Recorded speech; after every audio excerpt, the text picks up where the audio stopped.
And welcome, ladies and gentlemen, out to the first of two games this afternoon here from Golden Wave Stadium. Adam Gore getting set to bring you 49er baseball here on YouTube. Thank you for taking time out of your afternoon to join us here as the opening pitch goes for a strike. It comes your way at 102. That's a 102 opening pitch here for the Tupelo 49ers and North Mississippi Indians junior squads this afternoon. That pitch going to miss low for a ball. Count now is 1-1. Let's take a look at the starting lineups, and let's start with the visiting North Mississippi Indians. It's going to be Chris Flemings who is at the plate right now. He's playing in center field, takes that pitch high for a ball. Will McComb playing in left field. Walt Gardner will be in right field. Cameron Deaton will be catching. Colton Moore, well, he's not listed as a spot, so I believe he might be an extra hitter this afternoon as this pitch is popped up, back and out of play. Eli Harlow, he is playing at third base. Ty Hester is the shortstop. Sam Mabus will be pitching today for the Indians. Jackson Wise will be at second base, and Jalen Wise will be at first base. So a Wise side of the right infield. Pitch coming, missing outside for a ball. Now the count goes full at 3-2. Well, this game is scheduled to have a 2-hour time limit. We'll keep the live stream going and move into the senior game.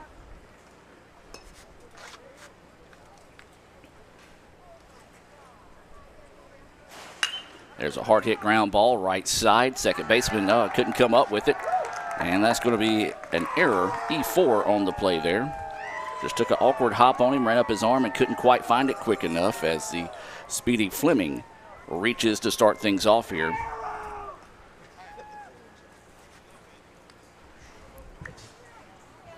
On the mound here for the 49ers is Taylor Ballard, the lefty. We'll get things started here for the junior Niners. Fastball in the dirt, gets away, runner decides to go late. Throw down is going to be too tall. Not a stolen base as he stopped for a minute, hesitated, then took off after the ball got away.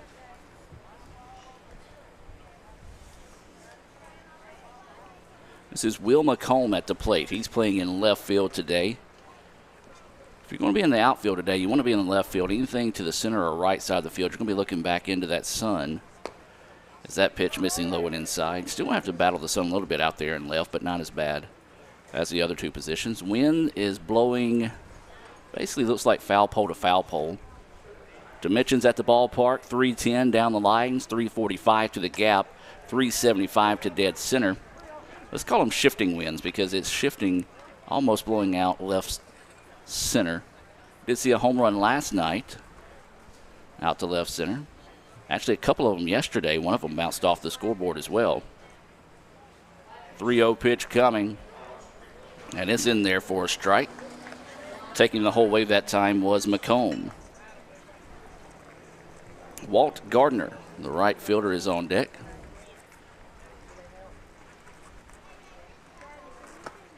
Couldn't catch up with the high fastball that time, and now the count goes 3-2. Good job by Ballard to battle back now and force the count to go full. No outs, runner at second. This is the top of the first inning, first of two games this afternoon. Swung on and missed for strike three. Big time strikeout there. Good job following behind in the count, 3-0, battling back to get his first strikeout of the game.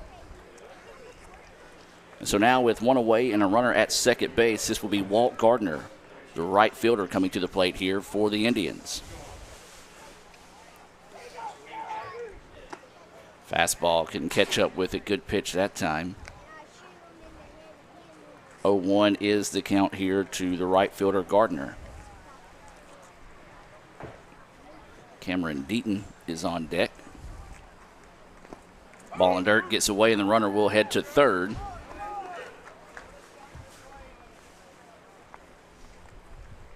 Just took an unfavorable hop off the shin of the catcher that time, Smith.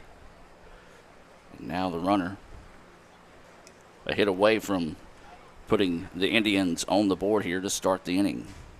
1-1 is the count. There is one out. Runner over at third base. It's Chris Fleming who reached on an error. This pitch popped a mile high. Catcher drifting back, has room, and makes the play. Well, fly balls are going to be a little bit tricky today, especially some that get up a little bit higher, maybe above the tree lines. It's a pretty good breeze. It's pretty much predominantly right to left today, but it's whipping at times, so anything hit high in the air could be an adventure as we progress throughout the day. Now with 2 outs, this is Cameron Deaton, the catcher, at the plate. Takes a look at that first pitch outside for a ball. Well, the 49ers trying to get out of this jam here with no damage done. There's a runner at third base.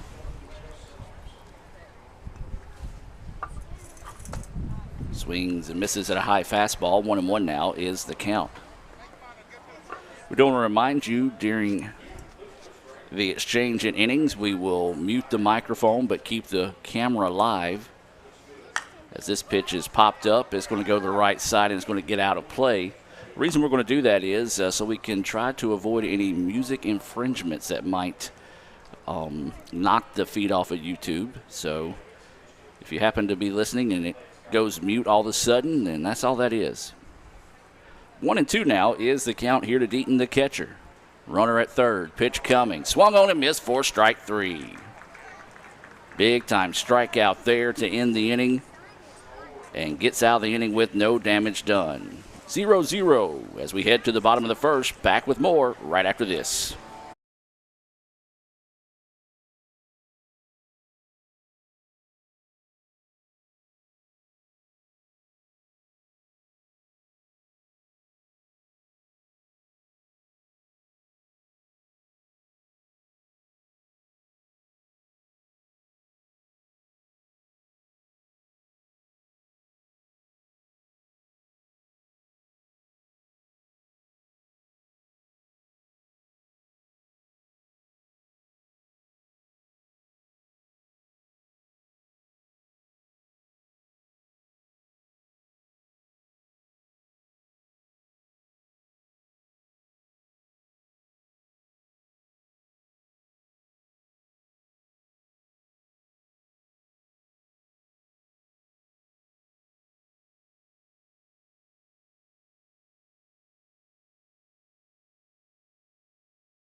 And welcome back, ladies and gentlemen, as we head now to the bottom of the first inning. Scoreless contest here. As for the first time this afternoon, Tupelo coming to the plate. It'll be Colton Fitzsimmons, the left fielder. And you've got Reed Stanford and Ben Davis due up here as that pitch in there for a strike. On the hill here for the Indians is Sam Mabus.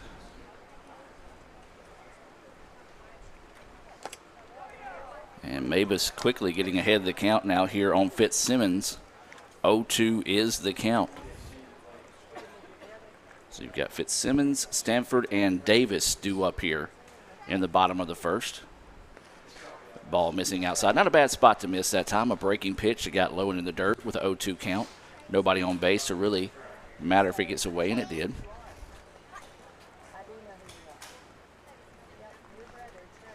Another good crowd making their way out to the ballpark. Anticipate that crowd to continue to fill here throughout the day.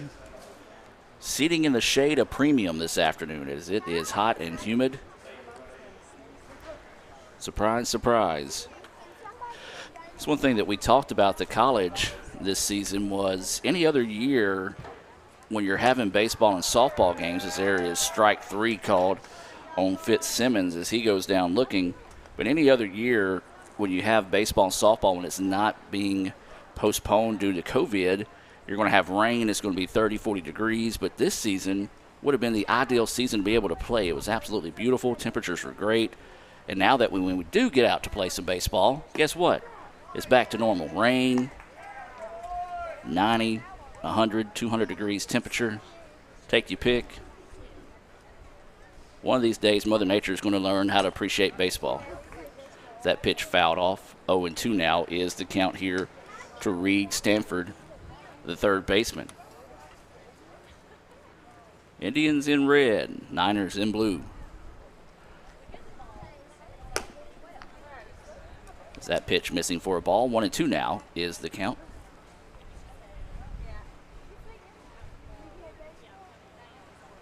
So what is the 1-2 offering here, and it hits him. Taking one for the team that time is Stanford. So he'll head down to first. The Indians were able to get a runner on base after an error. Chris Flemings advanced all the way around to third base after a wild pitch and a pass ball, but he was left stranded there after Ballard was able to get back-to-back strikeouts and a pop-up in foul territory to the catcher. So now with one out and a runner at first base, this is going to be Ben Davis, the DH. Stands in, takes a look at that first pitch, high for a ball. Well, if you can get something lifted to the left side of the field right now, it could go for a ride. Left fielder shifting way back from where he was earlier. Nice inside fastball, jammed up Davis a little bit, fouled it off for a strike. 1-1 now is the count. 1 ball, 1 strike, 1 out, and a runner at first base. We're in the bottom of the first inning. Still no score here between the 49ers and the Indians, the North Mississippi Indians. This is the junior squads here. Senior squads are set to play at 3 o'clock.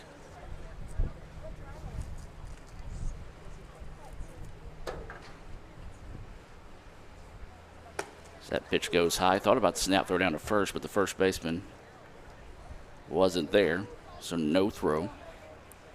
Now the wind shifting out dead center. And per usual, whenever I describe where the wind's going, it changes again. 2-1 now is the count. Snap throw over to first. Half-hearted toss, skips over to the first baseman. No tag applied.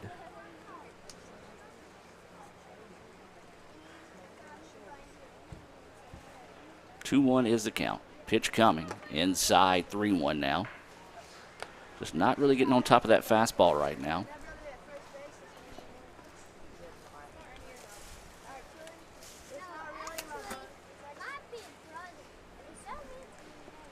So 3-1 offering coming.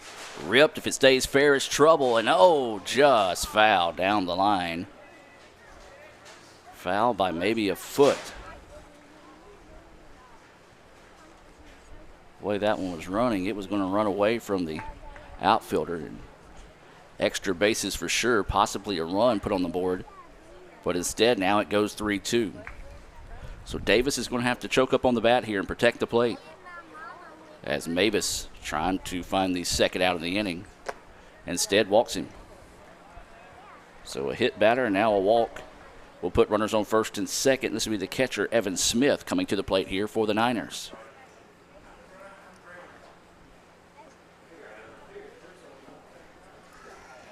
So one away now. Runners at first and second. Smith at the plate trying to break open a scoreless contest here in the bottom of the first inning. Fastball there at the knees. Called a strike.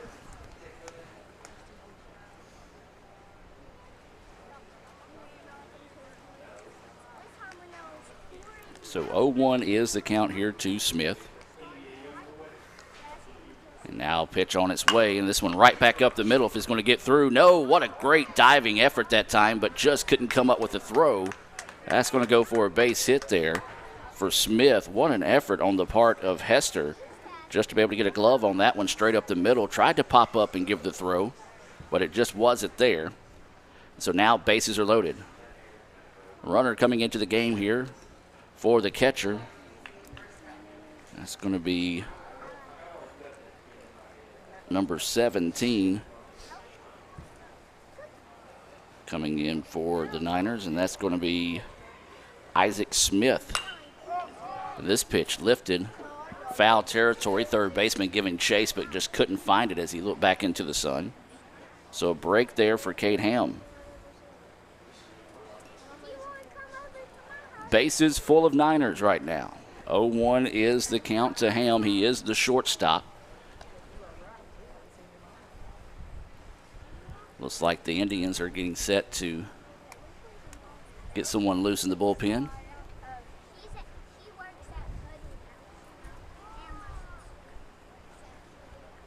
0-1 pitch coming, and this one popped but foul.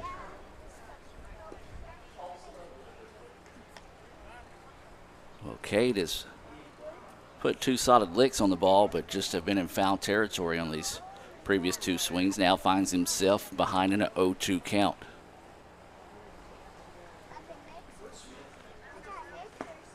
Swing and a miss. Ball gets away, but first base is occupied, so that will go down for a strikeout. Second strikeout of the inning. Each pitcher so far having 2 strikeouts in the game. Now up is going to be Joe Maxey. Joe is the first baseman. 2 outs here. That was a big out for the Indians. See if they can get out of this inning with no damage done. That pitch missing low for a ball to Maxey. The Indians put a runner at third base, and the 49ers were able to get out of that jam, but this is a big-time jam here with bases loaded and 2 outs. Pitch right down Main Street for a strike, even at the count now at 1-1. 1 ball, 1 strike, 2 outs. Bases loaded, bottom of the first inning, scoreless contest.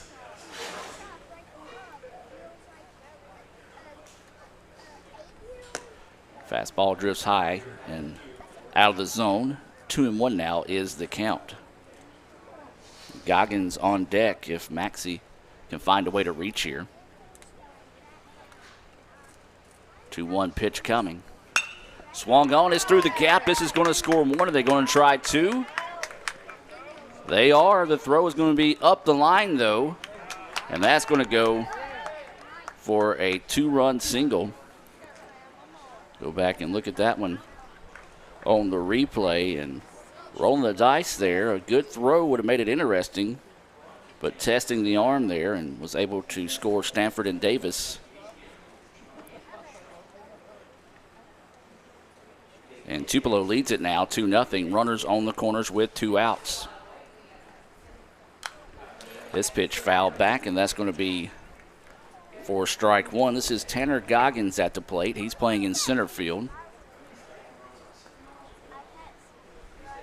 So Goggins trying to keep this 2-out rally going here. That's what we talked about last night in the seniors game, is just 2-out hitting and how important that is. And an easy pass to second base.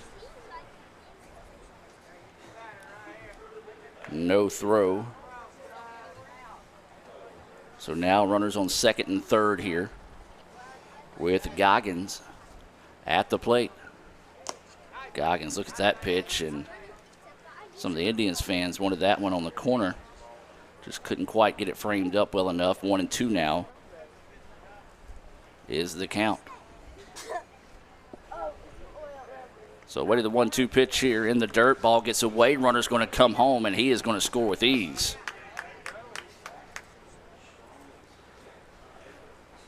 You'll see, got a really good jump, and once he noticed the ball was away, he did not hesitate.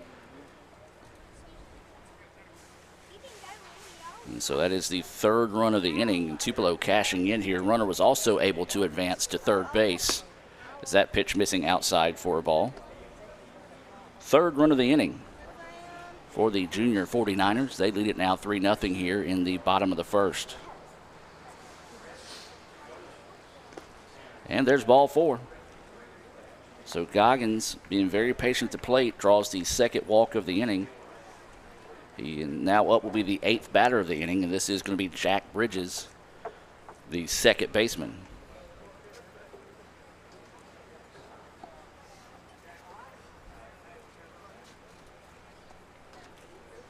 So Bridges will dig in here. Runners at first and third. Runner goes. Big swing and a miss there. Another free pass over to second with no throw with a runner over at third. 3-0 your score. Bottom of the first. 0-1 is the count here to Bridges, the second baseman. Pitch outside, blocked up nicely that time by Deaton. Now the count evens up at 1-1. 1 ball, 1 strike, 2 outs. Runners on second and third. 3-0 is the lead here for the 49ers in the bottom of the first.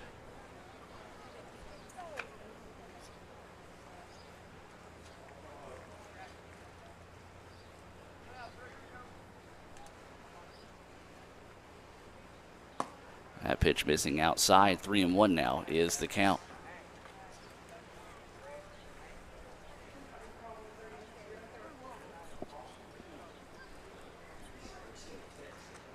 So 3-1 is the count with 2 outs. Runners at second and third.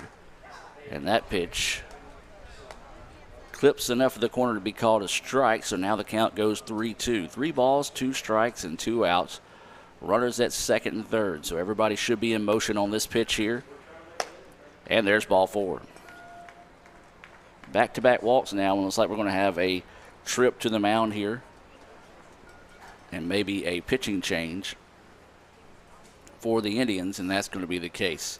With this pitching change, we're going to step away and be back with more right after this.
And welcome back. Unfortunate part today is we don't have an extended roster for the Indians, so we don't know the young man who has entered the pitch, but he is wearing number 10. Wind is really blowing out of the ballpark now. Bases are loaded. That pitch in there for a strike, as this is Paxton Swan at the plate. Bases loaded once again here for the Niners. This pitch popped up. It's going to get out of play. 0-2 now is the count.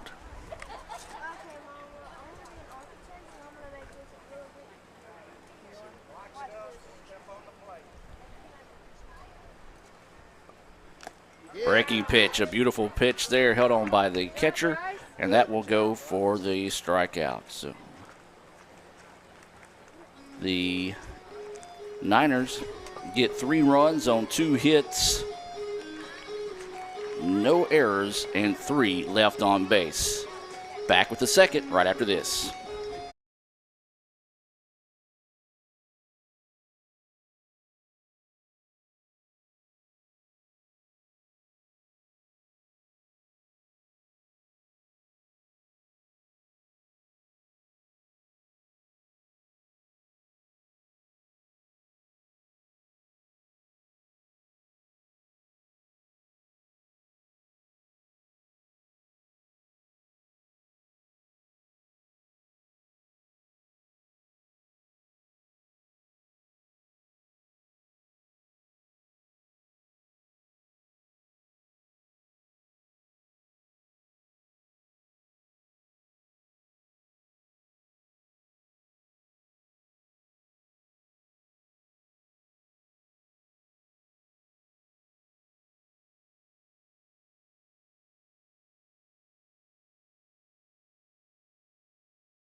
And welcome back now as we move to the top of the second inning. 3-0 Tupelo with the lead over the North Mississippi Indians. This is the junior game. Senior game will follow at 3. Fastball.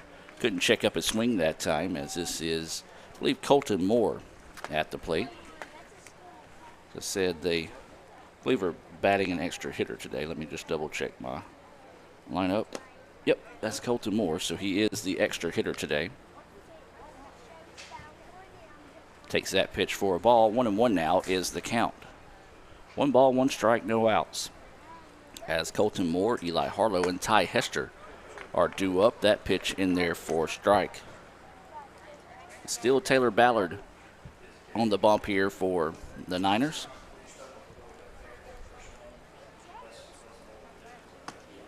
And swung on and missed for strike 3.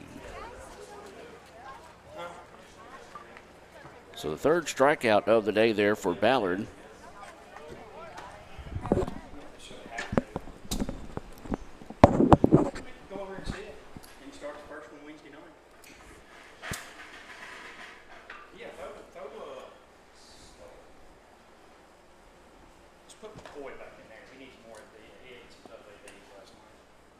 As this pitch now goes for a ball.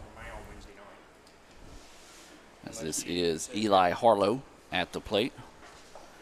Now we're being joined in the broadcast booth by the myth, the man, the legend in his own mind, McKinley Holland.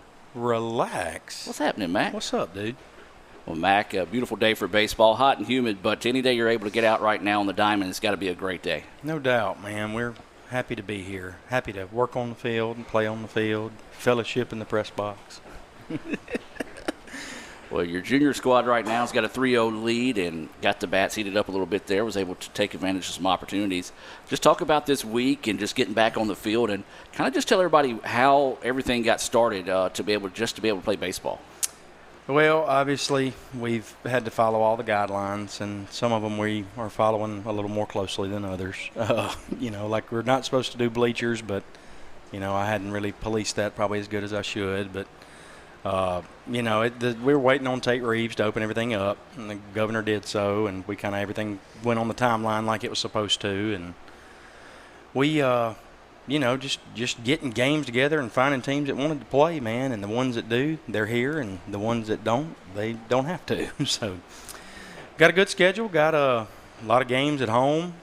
We'll play here again next week against Pontotoc again, and then play again next weekend against Pontotoc, the Indians, and Tuscaloosa's coming over. So, it ought to be another good weekend of baseball next week. There's a ground ball to second, throw over, and the double play is very in nice. time. Score that one 4-6-3 on the double play. Well, Mac, we're going to keep it here and just continue this conversation if that's cool with you. Yeah. So the 4-6-3 double play retires Hester and ends the inning there. No runs, no hits, no errors. Nobody left on base. Well, Mac, I talked about it last night, and there's no state championship, no World Series because the American Legion shut that down. Yeah. So really and truly, everybody that takes the field, and anytime you take the field right now, is playing for the love of the game. And yeah, I tell you right now, that's what the world needs, just a little bit more love. Absolutely, man. And, it's you can, even the teams that lost yesterday, you could tell they were just happy to be playing baseball. And I kind of felt that way too, even though we won. But, there's no real expectation now because, like you said, there's no true postseason. So we're just kind of piecing things together, man, and we're hopeful to have a good season and get guys better and hopefully get some guys some scholarship opportunities. And it starts with these younger guys right here, man. They Coach Sandroni and Coach Bunch and Coach Estes and Krieger, they've done a fantastic job, man. They do. It's we've been trying to find a lot of stability within that program, and those guys have provided it, man. And it's been a blessing to have them for sure. Well, for those that might be watching unfamiliar with the American Legion form of baseball, let's kind of give them, I may be putting you on the spot here, but give them a little bit of a history. Of course, the 49ers, a rich history, and talked about it last night, had that matchup with the Pontotoc Red Sox, which is always one of the best ones in the areas. But just tell everybody, not in extreme detail, but for what you know about the American Legion history. Well, obviously, American Legion is it's an organization. It's a military organization for military vets, and they are our technical sponsor every year. And it's a neat way. It's one of the many programs they do to give back, and it's any organization that's out here to help kids is a good one, and American Legion is the best as far as I'm concerned. Of course, I'm biased, but our own post here, Post 49, is actually celebrating 100 years of existence. That's awesome. We've had a baseball team since 1941, so next year will be our 80th anniversary as a Legion team here, and man, it's America's pastime. Baseball is, and Legion is the longest standing form of summer baseball out there. So it's a really good organization, man. If you're lucky enough to win your state tournament, man, they really take care of you. They fly you out to whatever regional you get to go to, and they give the kids and coaches per diem $18 a day to eat on, and they put you up in a nice hotel, and it's really a cool experience, man. And then if you go to the World Series, which we've been lucky enough to do once, you get $30 a day, and it's an even nicer hotel and single beds on top of that. So they don't have to stay in. Nice. They don't have to afford a room. It's incredible. Absolutely. This is Colton Fitzsimmons at the plate. Thought he drew ball 4 just there, but that one clipped enough the corner of the plate. Count goes full. Now he'll walk as he'll head down to first base to lead things off. Fitzsimmons, Stanford, and Davis due up here in the bottom of the second. 3-0 is your score with the junior 49ers. Now, these are guys that are possibly looking at earning a spot on the senior team in the future, and another good way to continue to build this American Legion program. Man, and that was the design for the Junior Legion program. And as a matter of fact, they actually do a 15 and under division in some states too, because in a lot of states, baseball is so big here in Mississippi, and I don't think people realize nationwide how big of a deal baseball is in Mississippi. I mean, you've got 3 Division I schools and 1 Division II schools that are perennial top 25 teams in the country every year.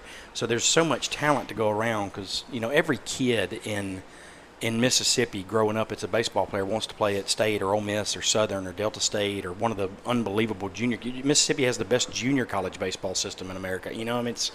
There's so many good players to go around. But for this program specifically, man, we'd love for these guys to get better, and we want them to get their offer in playing Junior Legion and when they're young, and then they move up and play with us, and it's not a lot of a turnover because Ray does a really good job, and they're more prepared when they do come try out for us. 1-2 is the count. This pitch popped up left side. It's going to get in foul territory. Third baseman to give a chase, but can't get to it. So 1-2 will stay the count here on Reed Stanford. Well, it's a very unique situation right now as well. Of course, the high school season's getting cut short. We saw Coach Collier, Coach Harrelson here last night. So there's going to be an opportunity, as you said, for some of these guys that may have not had the opportunity to show how much they improved from their junior to senior season to do so here with the American Legion game. As the pitch gets away and the runner will be able to advance to second, looks like he may be able to take third. He will, and so that is going to be – I'd make a turn home right here just to make him throw it. But talk about that aspect as well. Well, the whole recruiting thing got turned on its head because it's a trickle-down effect now because Division I is not allowed to go recruit in the summer. They can't be on, to do official recruiting, I think, for another month at least. Right. I'm not sure exactly how that works. But, with the situations as they are right now, we're having to – that's going to be close. All right. Just a little up the line. Nice job of base running by Mr. Fitzsimmons there. But – I think, now you've got so many guys because of the granted extra year of eligibility at the Division I level. The ones that decide to come back, the money's not there to go around at the Division I level, so it pushes some guys out. So they're moving to lower-level Division I schools, and then those lower-level Division I guys are going back to JUCO or Division II or Division III or NAIA, and then that overloads those guys as far as their recruiting. So you're going to see a lot of rosters this year that are just absolutely slam-packed. And I think it'll probably take 2 cycles of recruiting to get it back normal. This is Ben Davis at the plate. He walked and scored a run his previous at-bat. 4-0 is your score right now after that sacrifice fly from Reed Stanford out to right field. Is that pitch outside for a ball. We're continuing our conversation here with Coach McKinley Holland. So, McKinley, what's your goals for the team this year, your senior squad? Play as many as we can, win them all. I like it. I like it. No, man. Honestly, this, like I said, there's really no expectation this year. We just want them to play well, get better, and especially the guys that have got another year of eligibility with us. We want them to get a feel of what it's like to compete at a high level, so that next year, when we get our team back, we can make a real run at postseason play. What are those eligibilities for people that might? So right now, if you are born in '01, this is '01 will be this year. So if you were born in '01, you will not be eligible to play Senior Legion baseball next year. If you were born in '02, that will be next year's eligibility date for Senior Legion. 1-2 pitch coming, hit right back up the middle, shortstop. God, just took a bad hop on him that time. It's good to see our younger guys really putting the ball in play a lot, man. They're getting in some tough counts, and they're also jumping on some pitches early, man. It's good to see them really get aggressive at the plate here. It's one thing that we love in our program is attacking fastballs early in the count. E6 on the play. We'll put the runner at first. That is Ben Davis now. Evan Smith will be coming to the plate. He had a single. His runner came in and scored on a wild pitch, and he takes that, or excuse me, swings and misses on that one for a strike. So 0-1 is the count. Runner at first base. We're in the bottom of the second inning. And this one popped up. Gonna be a tough Gonna play. be trouble, and it is going to drop. Shortstop just couldn't quite get to it enough. I tell you what, I've been very impressed with Ty Hester. Just the hustle, the effort that he has got after it there at shortstop day. He's had some tough balls coming his way. Yeah, he has. He's had a tough go of it this early in this ball game. But if you're Smith, it's a hit in the scorebook. Yep. Nobody will know tomorrow. Evan Smith with 2 hits. And then once again, his runner is going to be coming in here. I should have wrote his name down. It looks like Isaac Smith. Yes, that's who it is. Isaac Smith coming in to run again. So Smith, who did score a run in his previous opportunity to come in and run, fly ball, left side, left fielder going back and squeezes it for the out. Tell you what, Mac, you've been around this field a lot more than I have. Wind blowing the way it is, and then the sun being up, and there's a few clouds in the sky, but not enough to really block that sun. It's going to be an adventure. Anything hit up in the air today in the outfield. Well, this field flies well. It really does, and especially with the wind going out to left. You saw the ball Pico hit last night. That didn't need any help, but a day like today, it would have got out of here even quicker. And there was a pop-up, and the second baseman had it, dropped it. 1 run will score. Now they're going to try to score 2.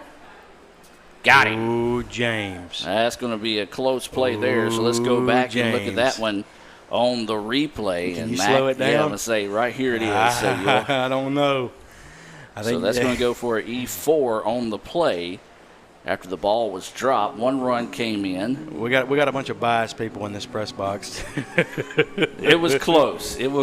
I'll say that. James is a good umpire. He's a good umpire. He was right on top of it. I wouldn't, but no, it's glad to see him aggressive. I know Coach Sandroni's not upset about that. Well, Coach, you stick around another inning with me? Yeah, I'll do one more inning. All right, we're going to step away and be back with more right after this.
And welcome back, ladies and gentlemen, as we now move to the top of the third inning. As that pitch in there for strike, this should be Mabus, Wise, and Wise, Jackson and Jalen Wise. The law firm. Yes, the law firm due up here in the top of the third. Our friend Will Ruff liked the link for the live stream. I wonder if he's one of the people watching right Hopefully now. so. Hopefully so. There's a shot right back up the middle. Tough play. Shortstop comes up, makes it, tosses it over. Nice. Nice defensive effort that time. Let's go back and look at that one on the replay as well. That was hit well up the middle. Shortstop had a long way to go to make that play. Made it smoothly, tossed it over. Nice stretch by the first baseman to get the out there. Got another guest coming on board here soon. All right. We got several guests, actually. Joe Kuhn, head coach of Nettleton, former IC Indian and 49er. Quite possibly a couple other former 49ers, and maybe some other folks here in our press box are going to jump on as well. There's one of them that's going to hit you if you keep pushing that issue. She can calm down. That pitch goes high for a ball. This is Jackson Wise, the second baseman, at the plate now for the Indians. Just a little sidebar here. You know how we were talking about the law firm right there? Like I said Mavis Wise and Wise. Mm-hmm. Do you ever wonder, like, when it's a guy with the same last name, why they don't just be like Mavis and Wise? That's a good point. You know what I mean? Like, but you always see it like that. It's like Johnson, Smith, and Smith instead of just Johnson and Smith. Why not Smith squared? Yeah, Smith exponent 2. Oh, now we're talking math, so I want to get out of this conversation. So 1-2 now is the count here to Jackson Wise. It's his first at-bat of the day. Looks at that pitch outside for a ball. 2-2 now goes the count. So 1 out. Nobody on here. Talking with McKinley Holland. McKinley got the win last night. Mm-hmm. Interesting game. Very. We always talk about it. Every time you come to the ballpark, you're going to see something that you've never seen before. Yeah, and no kidding. Last night, that was that. Will tossed 4 strikeouts in 1 inning. And then when he left, you would think, okay, he had 4 strikeouts in the inning. Interesting. Good things. But when he left, he was down 3-0. You know, Will didn't have his best stuff yesterday, but his fastball was awesome. It had a lot of movement to it, and they were swinging right through it. But his breaking ball, he just didn't have down yet, and threw a lot to the backstop and a lot of drop third strikes, and got some base runners, walked one, and then, kind of got in a little hairy situation there. But Will's a veteran guy. He knows that the offense is good, and all he's got to do is just pitch a little bit, and they'll have his back, and they did. Yeah, big time back. Had his back on that one. 7 runs in the bottom half of that inning, and ended up winning that one 8-4 over Pontotoc. And let's talk about that rivalry over the years. Of course, I covered it back in my TV7 days. Sure. And, it's always been some amazing talent come through these 49ers and Red Sox teams. Man, I can speak to this because anybody who's been associated with Legion Baseball in Mississippi has had some sort of connection with Coach Browning at Pontotoc, and he's been there he's an absolute institution over there, man, and they do a great job. They've always got a fantastic team, man, and every time we strap it on and play against those guys, we know it's going to be a dogfight for sure. And it's for years and years and years, it's been the premier. Even back when we had 20, 30 teams, it was the premier rivalry in Legion Baseball in Mississippi. Well, that pitch misses outside for a ball, and apparently Taylor did not like that ball, so he wants to get one swapped out here. 2-2 is the count with 1 out. There is a runner at first base, as that was Jackson Wise who just drew the walk. This is Jalen Wise at the plate here for the Indians. And then he swings through that one, and that's going to go for strike 3. Good pitch, as you said, in on the hands, really confused the batter that time, and that's going to be his 4th strikeout of the day for Ballard. He's a promising young kid, man. He's going to get a little velo on his fastball, and that's me and my assistants down there were talking about this for the last 4 years. We've had one left-handed pitcher. It was Trace Henry. He was a good one at that, but he threw a lot his senior year of high school and wasn't able to throw a bunch for us when his last year. And man, I'm telling you, he was a war daddy. Yeah, and if you get a lefty out there that can groove it pretty good and just have a little bit of tail on the fastballs. Well, it was kind of a running joke with me and G down there, man. We last night we were talking about Pontotoc has always got like 5 lefties in their lineup. And we don't have an answer for it.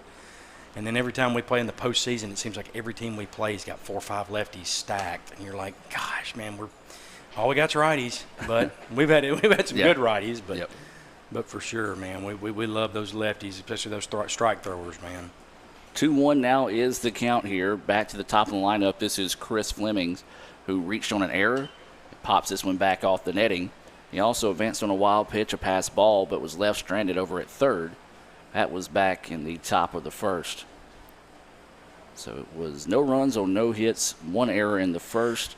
Tupelo came back and scored 3 on 2 hits, no errors, and 3 left on base. Then they tacked on another in the bottom, or 2 more actually in the bottom of the second inning. So I need to go in and add that other run for you guys. So 5-0 is your score. If you don't add it, you'll have a parent up here within minutes telling you the score's wrong. Yes, no doubt. Or you'll get a phone call watching the live stream. Yes. For sure. At Gore Sports, if you want to fuss at me there on the Twitters. Gloria, get me. Yeah, she's probably watching from the window. I don't know. Good question. Looks like we've got a little mingling between senior and junior legion going on in the dugout. Those guys need to be down there hitting. Well, maybe their coach needs to be down there too. Yeah, the coach doesn't need to be on the radio, does he? So runners. Oh no. Yeah, he walked him, and then I guess it was a pass ball. Okay. So he did walk him. So now runners on second. No, he's going. He may just be giving him a. I don't know what he's doing. Maybe he's just running over to talk to his coach since Ray's coming out. That's what it's going to be. Yeah. This is probably going to finish his day up, I would imagine. He's on a pitch count. That's an interesting concept, and let's talk about that for a second as a coach. You know, these guys haven't played competitively in a while. So what is your mentality early on with the pitch count? Well, it doesn't change for us. You know, I mean, I say that because, you know, if they played a full high school season, the guys that we've got on our roster have thrown a lot of pitches. You know typically they're team's ace, you know, or they're number 2. So they've probably thrown somewhere between 50 and 70 innings. So we always start our guys around 40 to 50 pitches, and then we'll build up 5 pitches, you know, as we go week to week, and then hopefully by the end of the summer we can get them. I don't like to throw anybody over 100, really over about 90, and, you know, we've got the luxury of having deep pitching staff, so we normally don't have to do that. But you know, we're not in the business of tearing up arms. I mean, I'd rather lose a game before I tore a kid's arm up any day of the week. So, you know, we always keep them on a limited pitch count, and it makes for interesting because you hate to pull a kid during the middle of the inning. You know, you like for him to finish his day up. This pitch popped up back and out of play as this is Will McComb, the left fielder at the plate, who struck out in his first at bat. RBI opportunity here and a chance to kind of climb back in this ball game, or at least start getting that momentum pointed that way. It's 5-0 here in the top of the third inning with 2 outs. Yes, sir, man. I thought that was going to be a big pitch right there, and he just missed on that. But I like the fact that he went with a fastball there, because you go with a breaking ball and you miss right there, then it becomes predictable, and you have to throw a fastball in this 3-2 count, and the hitter's sitting on it. 3-2 pitch coming. This one lifted. Foul. Got a chance at it. As this over on the third base side, and he makes the play. As Monty would say, fly ball, caught. Broadcasting school's really paying off. Yes, it is. All right, so that will do it for the inning there. The Niners get out of the jam one more time as 5-0 is your score. We'll move to the bottom of the third. Mac, thanks for hanging out for a minute, my man. Thanks for having me, man. It's your show. We'll be back with more right after this.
And welcome back as a bunt is popped up, and the pitcher will take care of that one without an issue. We do have a new pitcher in the game here for the Indians. And again, we do apologize. We don't have the full roster for the Indians, so we can't get these new names, as that was Goggins who popped that one up. And now this will be Bridges. And then Swan is on deck. So with one pitch and one out, Indians trying to get back in the dugout, see if they can build on a little bit of that momentum they got earlier. Pitch in the dirt for a ball. 1-0 is the count. We do want to remind you that we'll keep the live stream going at the conclusion of this game. It is a 2-hour time limit. We'll keep it going and roll straight into the Senior Legion game. Foul ball right side into the dugout. 1-1 now is the count. Jack Bridges walked and scored a run.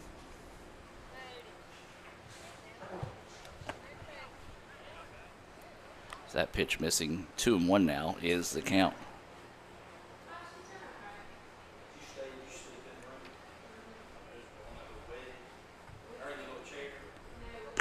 Big swing and a miss there. Good location on the fastball on the outside corner.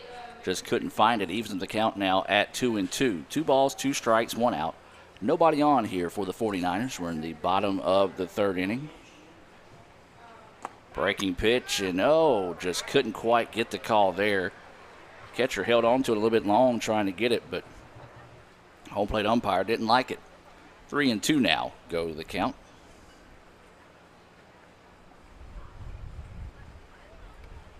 Breaking pitch, swung on and missed for strike 3. Good job coming back with it. Stayed on that corner after a borderline pitch didn't go his way. Got after it there and got him swinging on one. And so now quickly 2 away, and this is going to bring up Paxton Swan. Swan coming to the plate now. There's a pitch that slips right back in, and tell you what, number 22 has come in and filled up the strike zone pretty well, painting that corner. That one just a little bit too far outside, and one of those, he likes that outside corner. If he keeps going after it, might get a little bit of wiggle room off that corner. 1-1 pitch on its way. That one right down the middle, couldn't catch up with it. Now 1-2 is the count. So you got to choke up a little bit here and guard the plate if you're Swan. Off speed, beautiful pitch there. 3 up, 3 down, go the Niners. Back-to-back strikeouts as we'll take a break and be back as we'll move to the top of the 4th. It'll be the 3, 4, 5 batters due up. Gardner, Deaton, and Moore for the Indians right after this.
And welcome back. New pitcher on the mound here for the Niners. That is going to be Ben Davis. So Ben moving from that DH position to take over here on the mound. He'll be greeted by Walter Gardner, and Gardner sent that one right into your living room. Never a good feeling when you're looking down at your piece of paper and you look up and there's a baseball coming right at your forehead. Luckily, I didn't react and kept it PG. 0-1 now is the count. Swung on a miss there over the top fastball. 0-2 now is the count to Gardner. Gardner in right field. Cameron Deaton, the catcher, and Colton Moore scheduled up. Like we may have a change in that lineup. That pitch missing low. 1-2 now is the count. 1 ball, 2 strikes. No outs as Gardner is leading us off here in the top of the 4th inning. Swing and a miss for strike 3. Take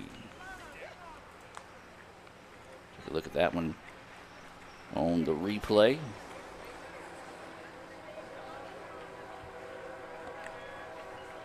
So used to calling ICC games, almost go automatically into my sponsorships after the replay. So if I pause awkwardly, I'm stopping myself from doing it. So with 1 out now, this is going to be Deaton at the plate. Nice pitch, clipping that outside corner for a strike.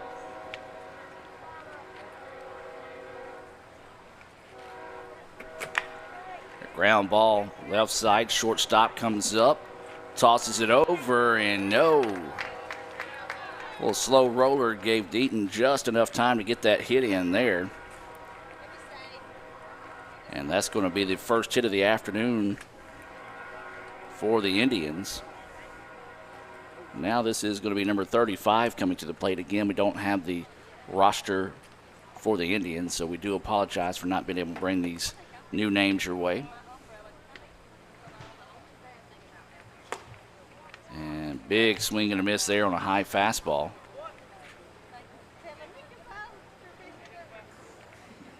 .35 batting in place of Colton Moore, who was a strikeout victim.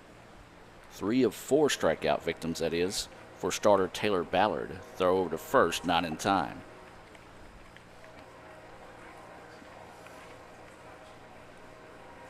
So 0-1 is the count.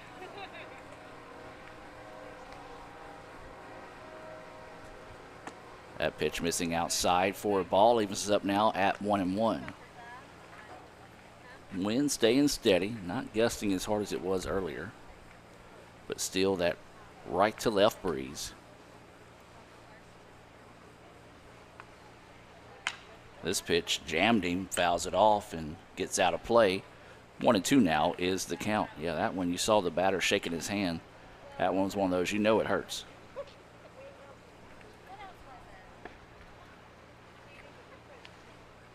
So 1-2 now is the count. 1 out. Runner over at first base here for the Indians. They trail it 5-0 here in the top of the 4th inning. This one flared out to the left side, a little bit behind on that one. And the count will stay at 1-2.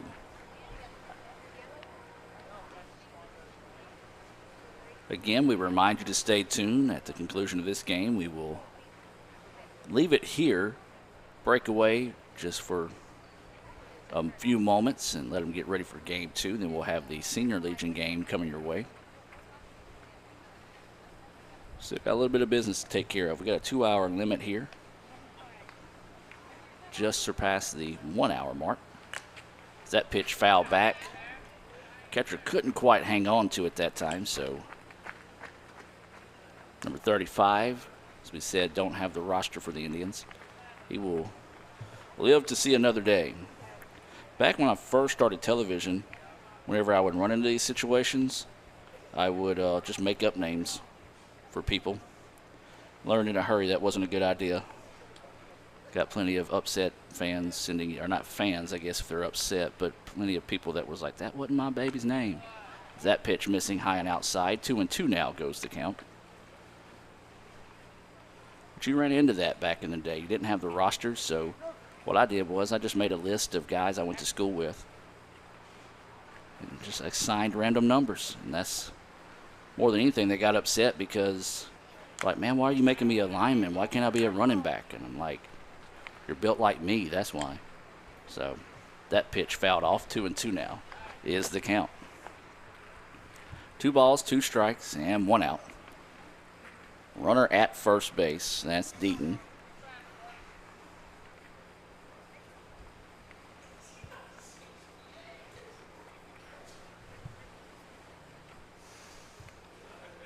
Waiting the 2-2 offering here.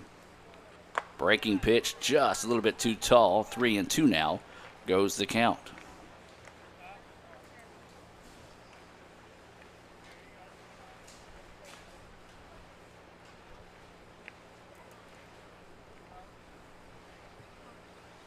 So payoff pitch coming here. Runner goes, and it's hit up the middle, and what a play. A snag by the pitcher. Tosses it over for the double play. Let's go back and look at that on the replay here. Just a great play defensively, guarding his position that time. Looks up, says, look what I found. Toss over to first for the double play. Score that one unassisted over to the 3 for the double play. So the unconventional 3-up, 3-down inning there.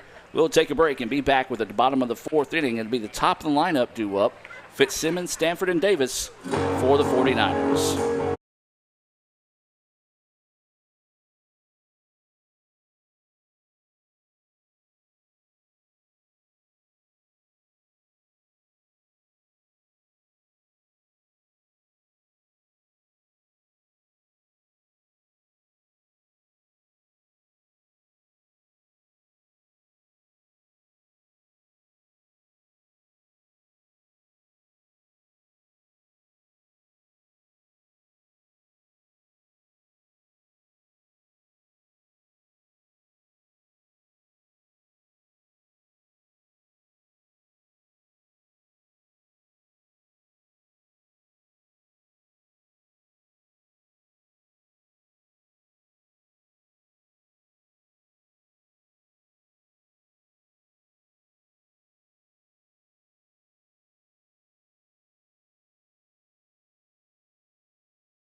And welcome back, ladies and gentlemen, as we head to the bottom of the 4th inning. Those vocal stylings were that of McKinley Holland as you heard us come back, as there's a bunt laid down. Throw is high and wide, so that will go down for an error.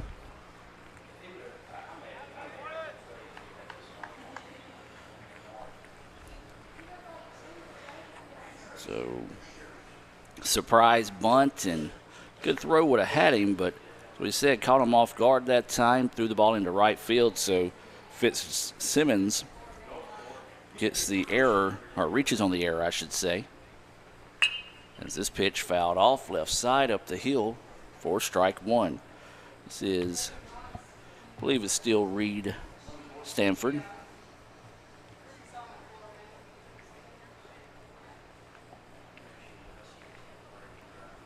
Runner at first with no outs here. Bottom of the 4th inning. Shows bunt, lays it down nicely. Throw over is in time, so the sacrifice bunt is successful. 2-3 on the putout, as it does push Simmons over to second base. Second sacrifice of the day for Stanford. So technically he is not having an at-bat yet because he was also hit by a pitch.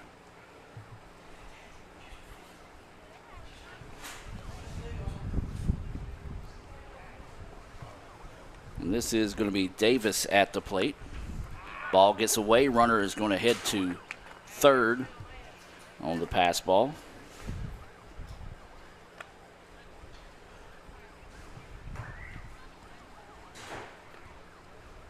So 0-1 now is the count here to Ben Davis.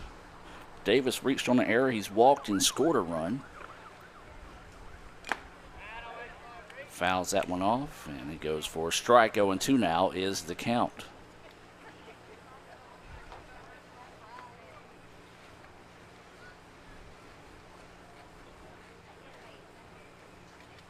So winning the 0-2 pitch, off-speed breaking pitch, and it was a beauty. Froze him up, and that's strike 3. Is it not? All right, then. It's 1-2. I had that as an 0-2 count as well. That pitch missing outside. 2-2 now is the count.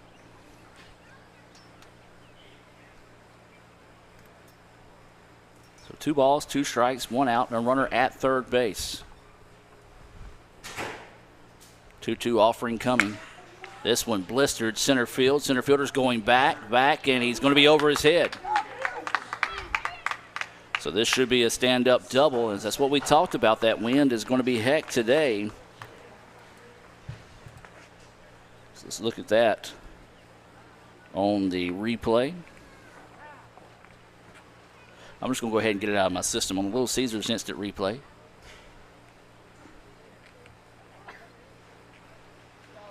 As we'll have a runner coming in here for Davis, who has taken over pitching. He started the game as the DH.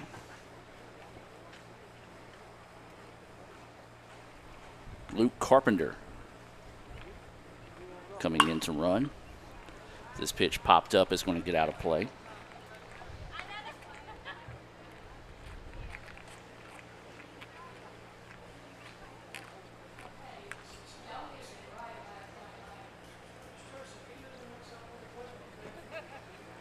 So Carpenter takes over at second. Ground ball, hard hit to the right side. Bounces off the chest of the second baseman. Great job, though, staying with it. The ball took an awkward hop right into his chest, and it was blistered pretty good. Stuck with it, was able to retire. Evan Smith, retired for the first time this afternoon. 4-3 for those of you scoring at home. Runner is able to advance to third. 2 outs in the inning, and now this is going to be Cade Helm coming to the plate. Curveball way outside. Catcher able to keep that one in front of him and keep the runner at third base. You've got really good speed in Fitzsimmons over at third. Helm and an RBI opportunity here.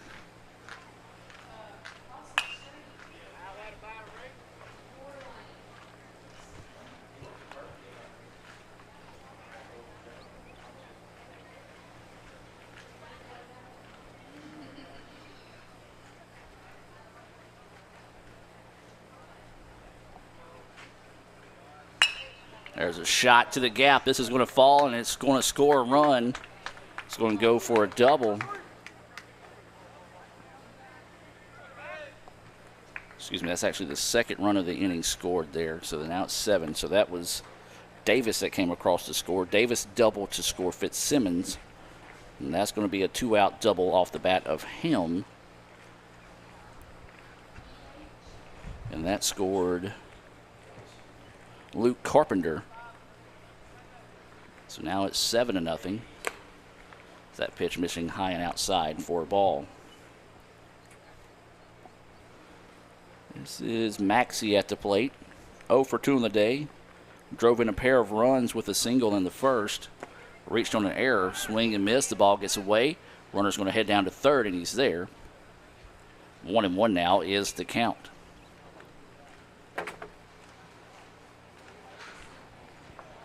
Tell you what we'll do in the exchange of innings here. We'll replay some of the highlights from the game so far. Beautiful breaking pitch in there for a strike. 1-2 now is the count.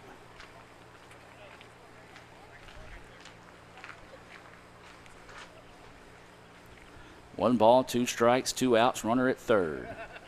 2 runs have already scored here in the bottom of the 4th, and there's strike 3. Beautiful pitch on that outside corner to get them out of the jam.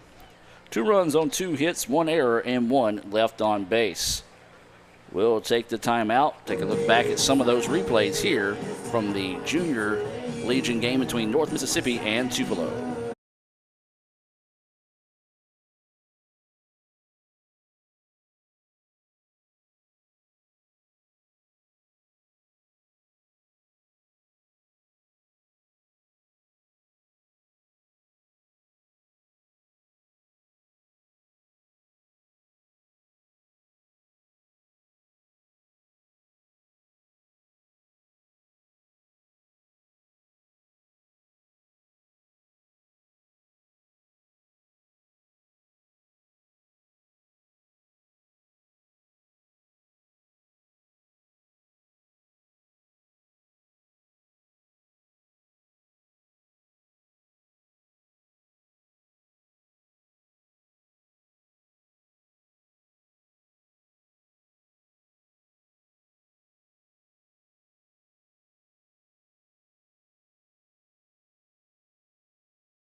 And welcome back, ladies and gentlemen. New batter in the game here, I believe, for the Indians. As we said, we don't have the full roster for the Indians, as this is now number 24 batting for the North Mississippi Indians. Can't catch up with the fastball. 1-1 now is the count. Again, remind you, the Senior Legion game be coming your way after this one. This ball is bounced forward. Pitcher has it. Plenty of time. Throws over for the out. 1-3 for those of you that are scoring at home. This is still Ben Davis on the hill here. This game does have a 2-hour time limit. We're okay on that so far. The nightcap will not have the time limit on it, but it will go for 7 innings. Hard hit ground ball, shortstop, scoops it up, throws over, and gets the out. 6-3 for the second out of the inning.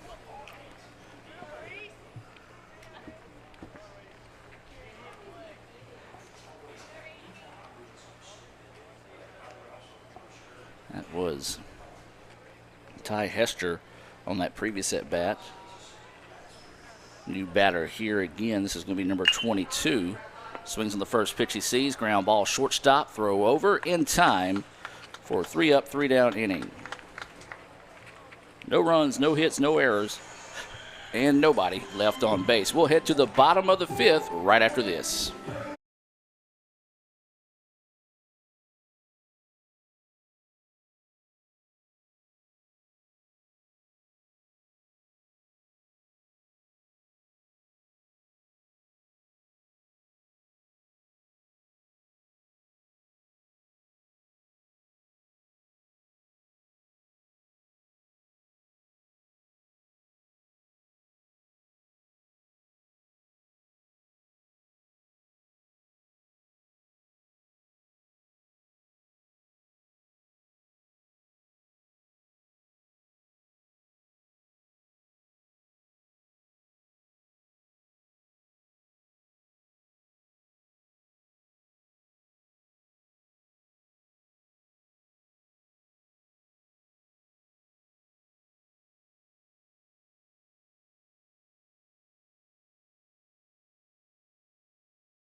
And welcome back as we move now to the bottom of the fifth inning. 7-0. 49ers with the lead. Goggins, Bridges, and Swan scheduled up this inning. We'll see if there's any changes made in that lineup. The Indians making a good many changes. This is still Goggins, who is 0 for 1 the day with a walk and a stolen base. That pitch missing low.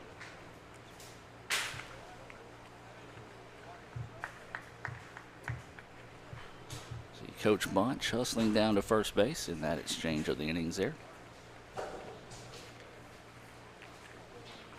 That pitch drifting high for a ball.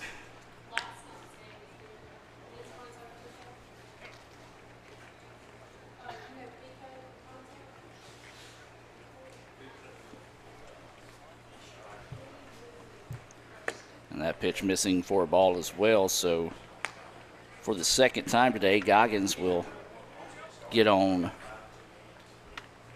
via a walk, and now should be Bridges due up here. And again, I'm going to just go back and reference my lineups.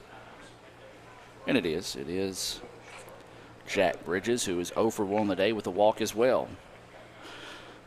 Swings on this one, pops it up, and it's going to get back and out of play over the top of us here in the broadcast booth. So that'll go for a strike. 0-1 now is the count. Runner at first base, no outs here in the bottom of the fifth inning.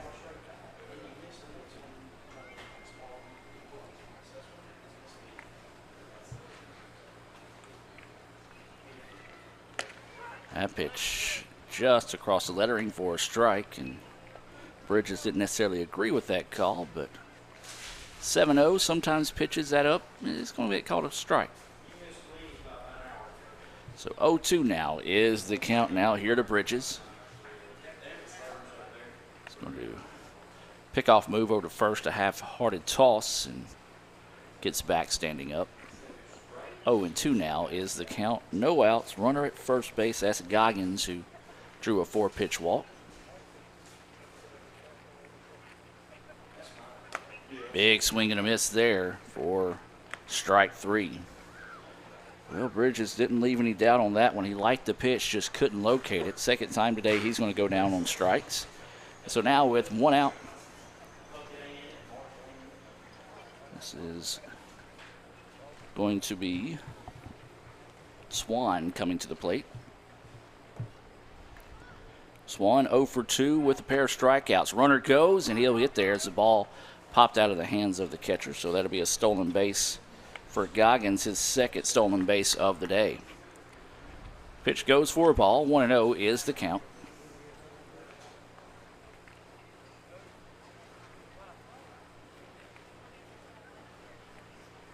We're in the bottom of the fifth inning here. 7-0. Junior 49ers with the lead as this pitch is fouled out of play towards the highway. No traffic, no damage. 1-1 now is the count. Again, we invite you to stay tuned. We'll have the Senior Legion game coming up after the conclusion of this one.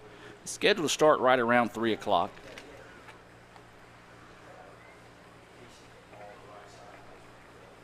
Breaking pitch just didn't quite break enough that time.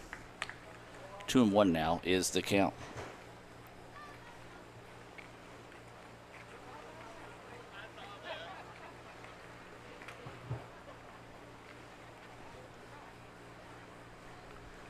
So waiting the 2-1 offering here. Checks the runner at second. Pitch outside for a ball. 3-1 now is the count.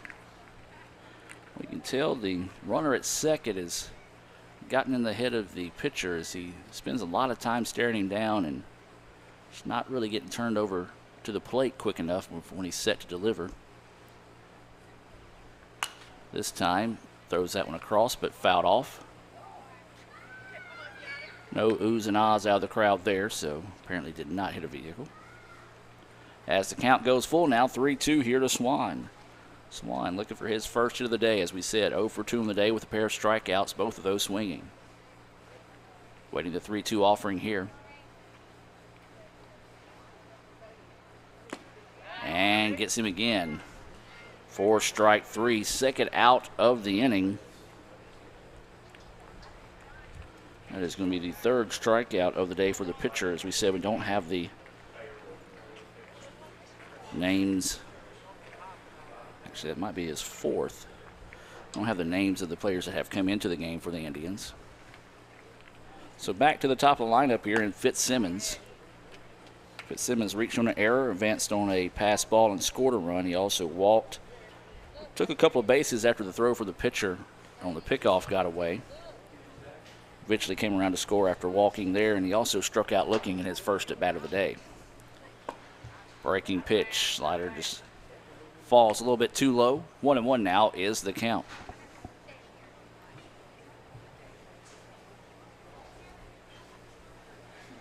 Steve Diffie checking in. Well, that's a tradition like no other. Diffie is the SID down at Holmes and checks in whenever he's watching and checking in and watch a little 49er baseball here. So shout out to my guy, Steve Diffie. 1-2 now is the count. Runner at second base. There's 2 outs here in the bottom of the 5th. 7-0. Tupelo with the lead. 1-2 is the count. Dribbler right back to the pitcher. Gloves it with ease. Tosses it over and gets the out. 1-3 for those of you scoring at home. No runs, no hits, no errors. 1 left on base. We'll take a break, head to the top of the 6th. Tupelo leads it 7-0 here over the North Mississippi Indians, Junior Legion Baseball.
And welcome back now as we head to the top of the 6th inning. Is scheduled up is the 8-9-1 batters, Jackson Wise, Jalen Wise, and Chris Fleming.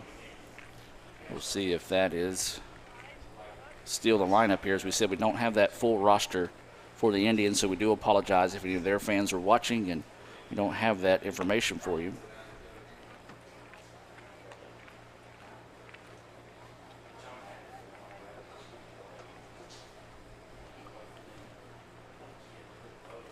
That pitch missing low, evens the count now at 1-1. This is a new batter in the game here, wearing number 14. And then number 20 is going to be on deck.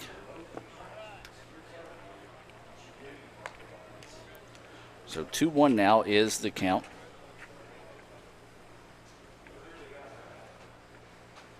Top of the 6th. This game's scheduled for 7 if it doesn't eclipse the 2-hour mark. That pitch fouled off. 2-2 now is the count.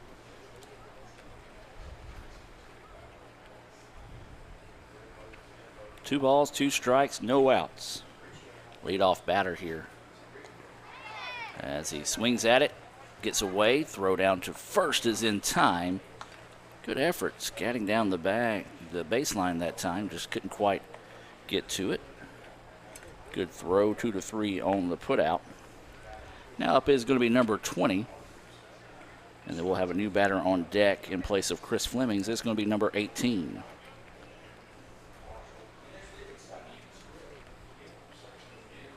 So with one out now, this is number 20 batting in place of Jalen Wise. Stands in, takes that pitch for a strike. 0-1 now is the count.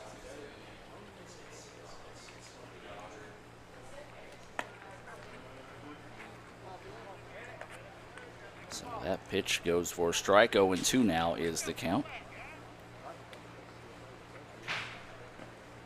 Not a bad spot to miss. Trying to get over the top on a curveball there, but put it in the dirt. 1-2 now is the count. 1 ball, 2 strikes, 1 out, nobody on here. Top of the 6th inning. Tupelo leading the North Mississippi Indians 7-0. That pitch off speed high. 2-2 now is the count.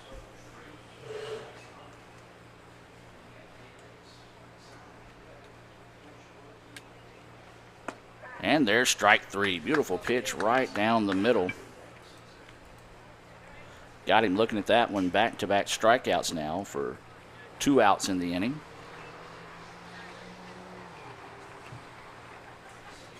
And this will be number 18 coming to the plate here again. Don't have that roster for the Indians.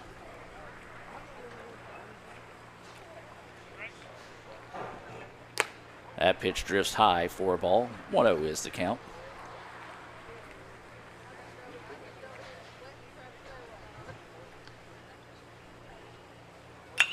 This pitch popped up. Shortstop's going to jog back. Now left fielder coming in, but the shortstop will make the play. 3 up, 3 down. Go the Indians. No hits, no runs, no errors, nobody left on base. We'll take a break and come back with the bottom half of the 6th inning. As it's Stanford, Davis, and Smith scheduled up for the Niners.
And welcome back, ladies and gentlemen, as we head now to the bottom of the 6th inning. Tupelo leading 7-0.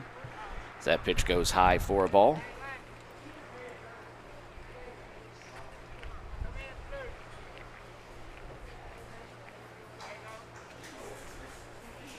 This is Reed Stanford at the plate here.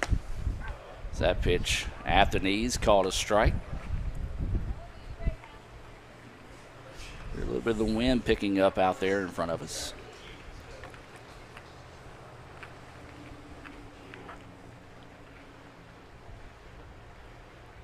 There's a ground ball, third baseman, and couldn't get it. Hard hit. Let's call that a single.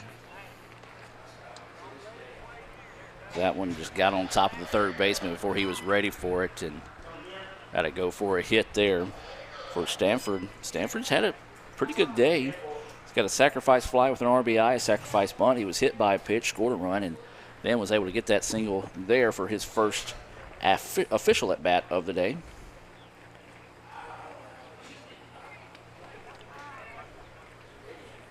And this is going to be Ben Davis at the plate now. Davis doubled in a run in his previous at bat. He's reached on an error, walked, and scored a run. His courtesy runner, Luke Carpenter, scored. As that pitch, a nice pitch on the outside corner for a strike. 7-0, your score, bottom of the 6th inning. The first of 2 games this afternoon here. We do appreciate everyone tuning in. If you are watching, hit me up on Twitter, @GoreSports. You'll win a free shout-out if I see it. There's a shot, shortstop in front of this one, a chance to turn 2. There's one. Throw over is in time. Score that one 6-4-3 on the double play. Good job by the second baseman. He kind of bobbled the ball once he caught it on the exchange, was able to keep his foot on the bag, but still find a way to muscle that one over in time for the double play. So now with 2 outs in the inning, this is going to bring up Evan Smith. Smith swings on this one, shortstop, backhands, nice play, long throw, over and out. 2 back-to-back beautiful plays by the shortstop. And that is an unconventional 3-up, 3-down inning there. We'll head to the 7th. 7-0, Tupelo with the lead. When we head to the 7th, let's take a look back at some of the highlights from today's game.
And welcome back, ladies and gentlemen. Now we move to the top of the 7th inning.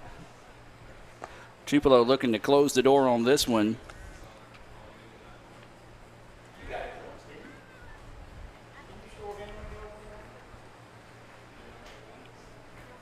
This is number 11 at the plate. That pitch hangs up high for a ball. New pitcher in the game here for the 49ers.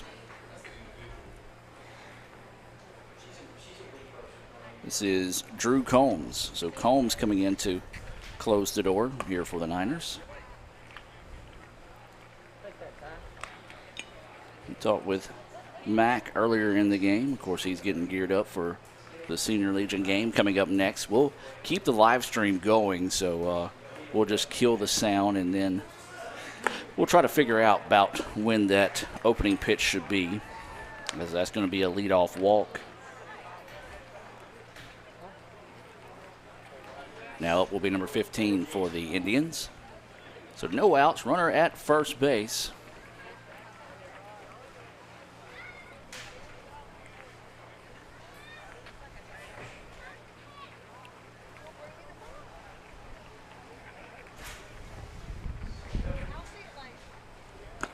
That pitch across for a strike. Nice job by Combs to come back and just fill up the zone after 4 straight balls on that previous at bat.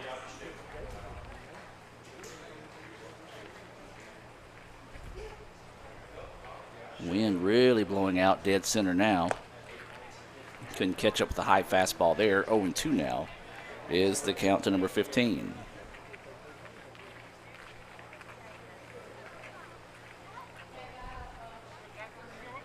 Oh, 2 is the count, no outs. There is a runner at first base. Drew Combs now on the hill here for the 49ers.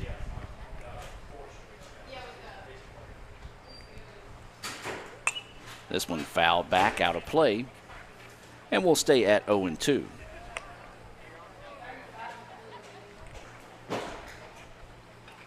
Well, the next game will be Wednesday. We'll have the live stream set to come your way on Wednesday. As that one fouled off into the netting, and we'll stay at 0-2.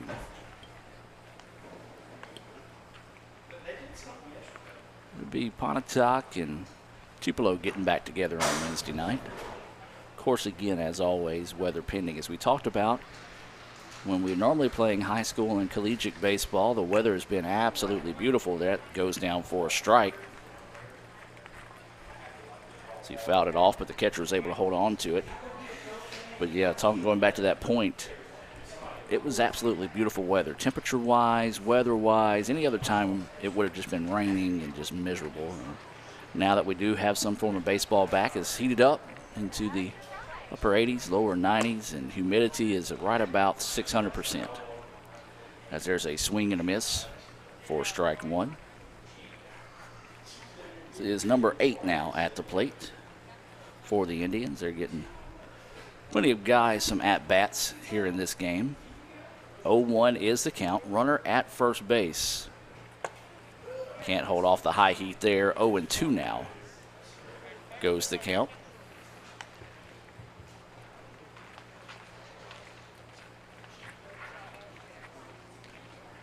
So awaiting the 0-2 offering here from Combs. Fastball, fouls it right back into your living room. 0-2 will stay the count. No balls, 2 strikes, 1 out, runner at first base. Leadoff walk is how we started this inning.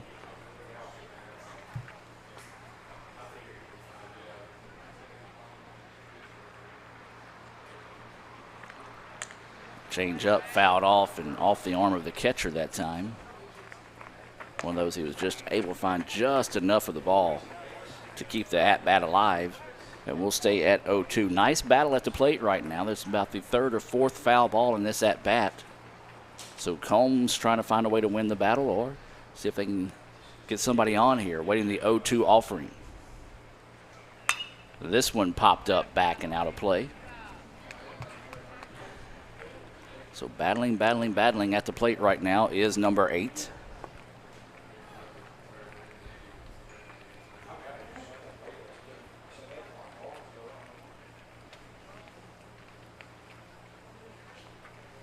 So the 0-2 offering coming. Curveball nearly hit him.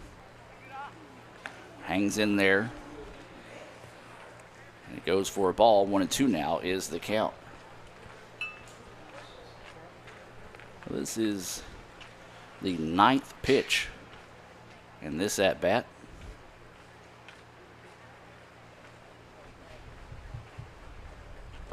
And it misses low for a ball, so now 2-2 is the count. 2 balls, 2 strikes, 1 out. We're in the top of the 7th. Tupelo leading this one 7-0. It was 3 runs in the bottom of the first, 2 in the second, and 2 more in the fourth. As there's a hard hit ball, and it goes foul, nearly taking out the third base coach.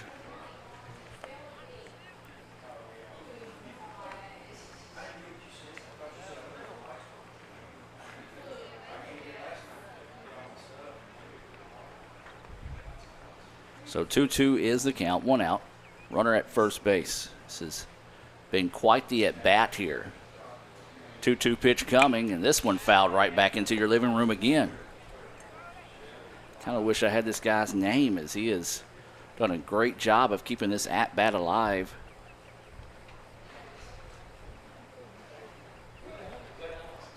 That pitch fouled off there. And this is going to be pitch number 12 in this at-bat, and there's a swing and a miss. Nice job finding a way to win the battle that time by Combs. He earned that strikeout for the second out of the inning, and now this will be number 35 back at the plate. He lined into a double play. Hard hit line drive back to the pitcher, caught it, tossed it over to first to end the inning. So looking to redeem himself here, but the Niners looking to close the door on this one, up 7-0 here in the top of the 7th. That pitch just high for a ball. Again, a windy afternoon. Wind continues to blow it. For the most part of the game, it was from right to left, but now it's almost from first base dugout to left center is where it's consistently been. Good crowd out today. They are abiding by the rules and practicing social distancing as well. We hope everyone that's watching is enjoying the broadcast and staying safe and healthy on your own as well. 0-1 is the count, 2 outs. A runner at first base. Pitch inside in the dirt. Great job scooping that one up by the catcher. Keep the runner at first.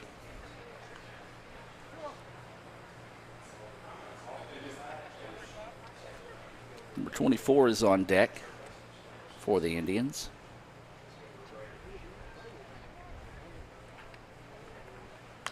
This pitch, big cut, fouled it off. Goes for a strike.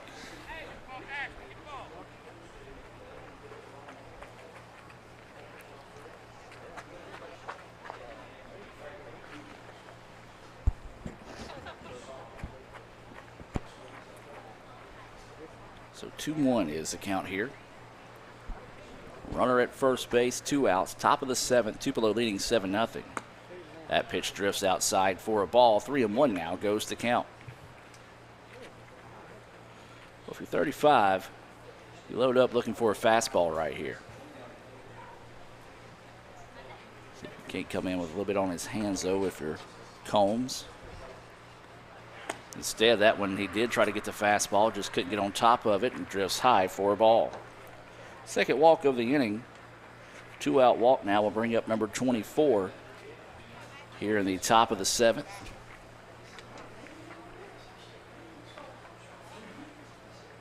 Runner's going to come in this situation. 25 into the contest.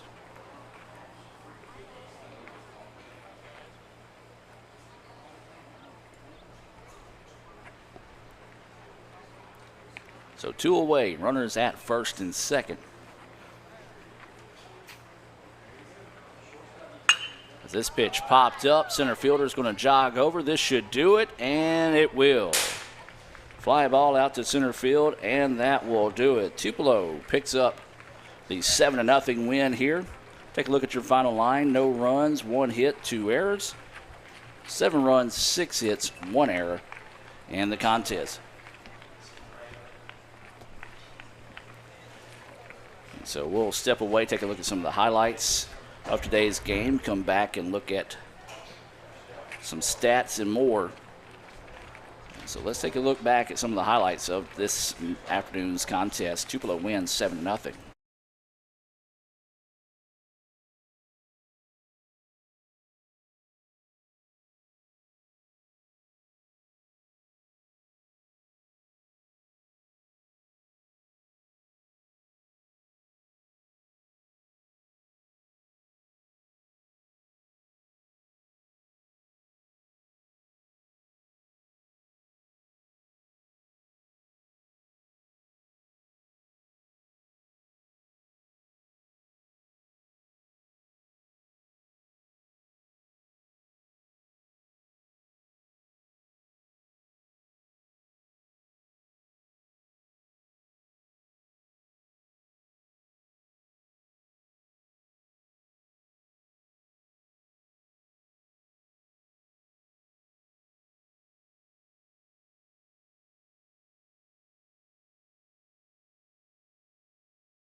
And welcome back. You just saw some of the highlights there from game one. Let's take a look at some stats in this final line here once again. Tupelo picks up the 7-0 win. They get 7 runs on 6 hits, 1 error. And then the North Mississippi Indians, no runs, 1 hit, and 2 errors in the contest. Of course, we had a lot of players that they did not have names for the Indians, so let's just focus on the stats here for the 49ers. Colton Fitzsimmons, he was 0 for 3. He did reach on an error, score 2 runs. He did walk as well. Reed Stanford, he was 1 for 1 on the day, had a sacrifice fly, a sacrifice bunt. He drove in a run, and he was also hit by a pitch and scored a run. Ben Davis on the afternoon was 1 for 3, had a double and an RBI. He walked and scored 2 runs. He did not score a run. Luke Carpenter, his courtesy runner, scored a run. He did hit into a double play. Evan Smith was 2 for 4 on the day with a pair of singles. His runner, Isaac Smith, scored a run for him and a courtesy running there for the catcher. Cade Helm was 2 for 3 on the day with a double and a strikeout. Joe Maxey was 1 for 3 on the day. He did reach on an error. He had a 2-run single, stole a base, and struck out. Tanner Goggins on the day 0 for 1 with a pair of walks and 2 stolen bases. Jack Bridges 0 for 2, struck out twice, and he did walk. And then Paxton Swan struck out 3 times. Taylor Ballard gets the win this afternoon for the junior 49ers. And that wraps up your stats there. Don't know if we're going to be joined by Coach Sandroni or not after the game. I don't believe we are. So we're going to call it a day here and tell you probably in about 30 minutes we'll be back with the Senior Legion game here. Tupelo wins the first game of the day 7-0. We'll keep the live stream going. We're going to kill the audio, but we'll be back in about 30 minutes. So let's call it 3:30 with the opening pitch here in the Senior Legion game coming up here from Tupelo.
And welcome back, ladies and gentlemen, here to the nightcap as we get set for the senior version of the game. So I got to update my scoreboard real quick, and we'll be set to go here.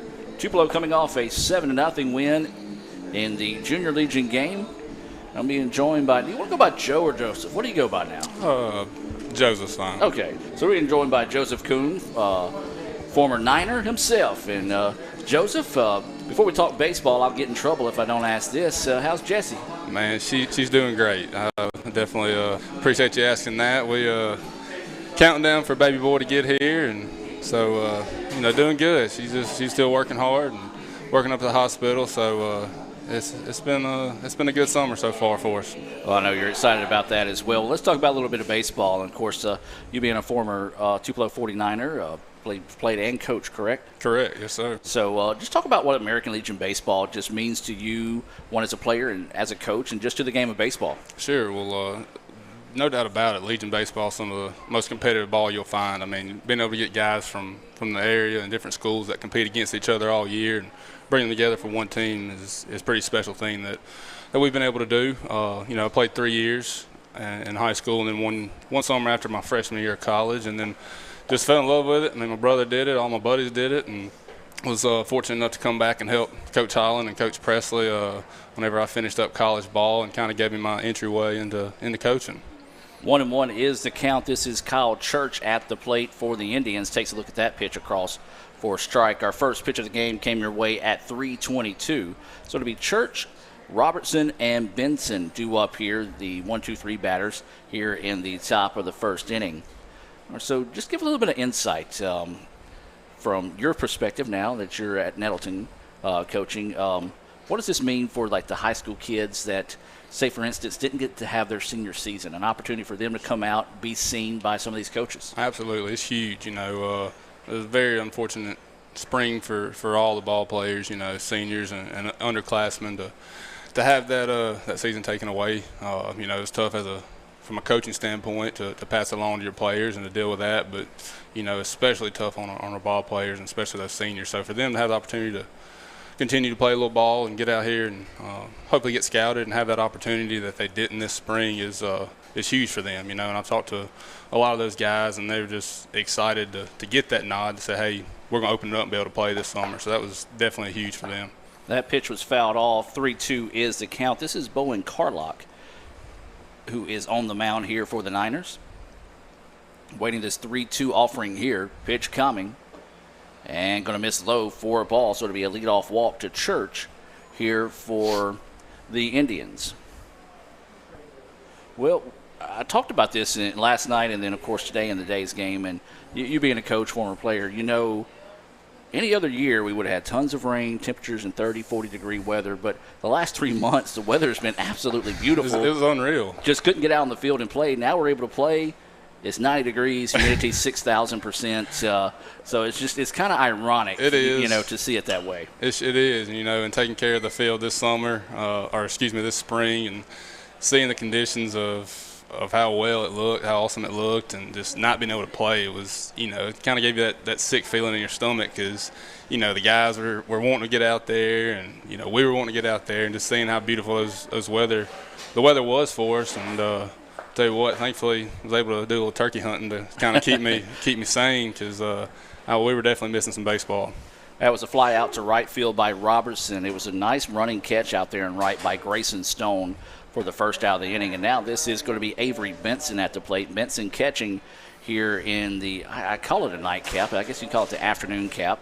Getting a little bit earlier start than we anticipated. We thought it would be about a 3:30 start, but getting that 3:22 start. Runner at first base. That first pitch goes for a strike to Benson.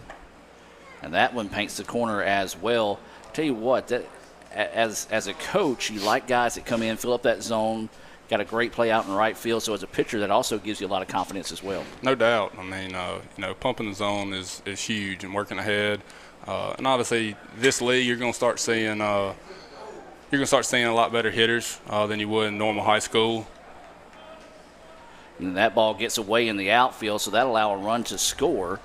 So that's going to go for a single, E9 on the play. And then that's going to allow Church to score.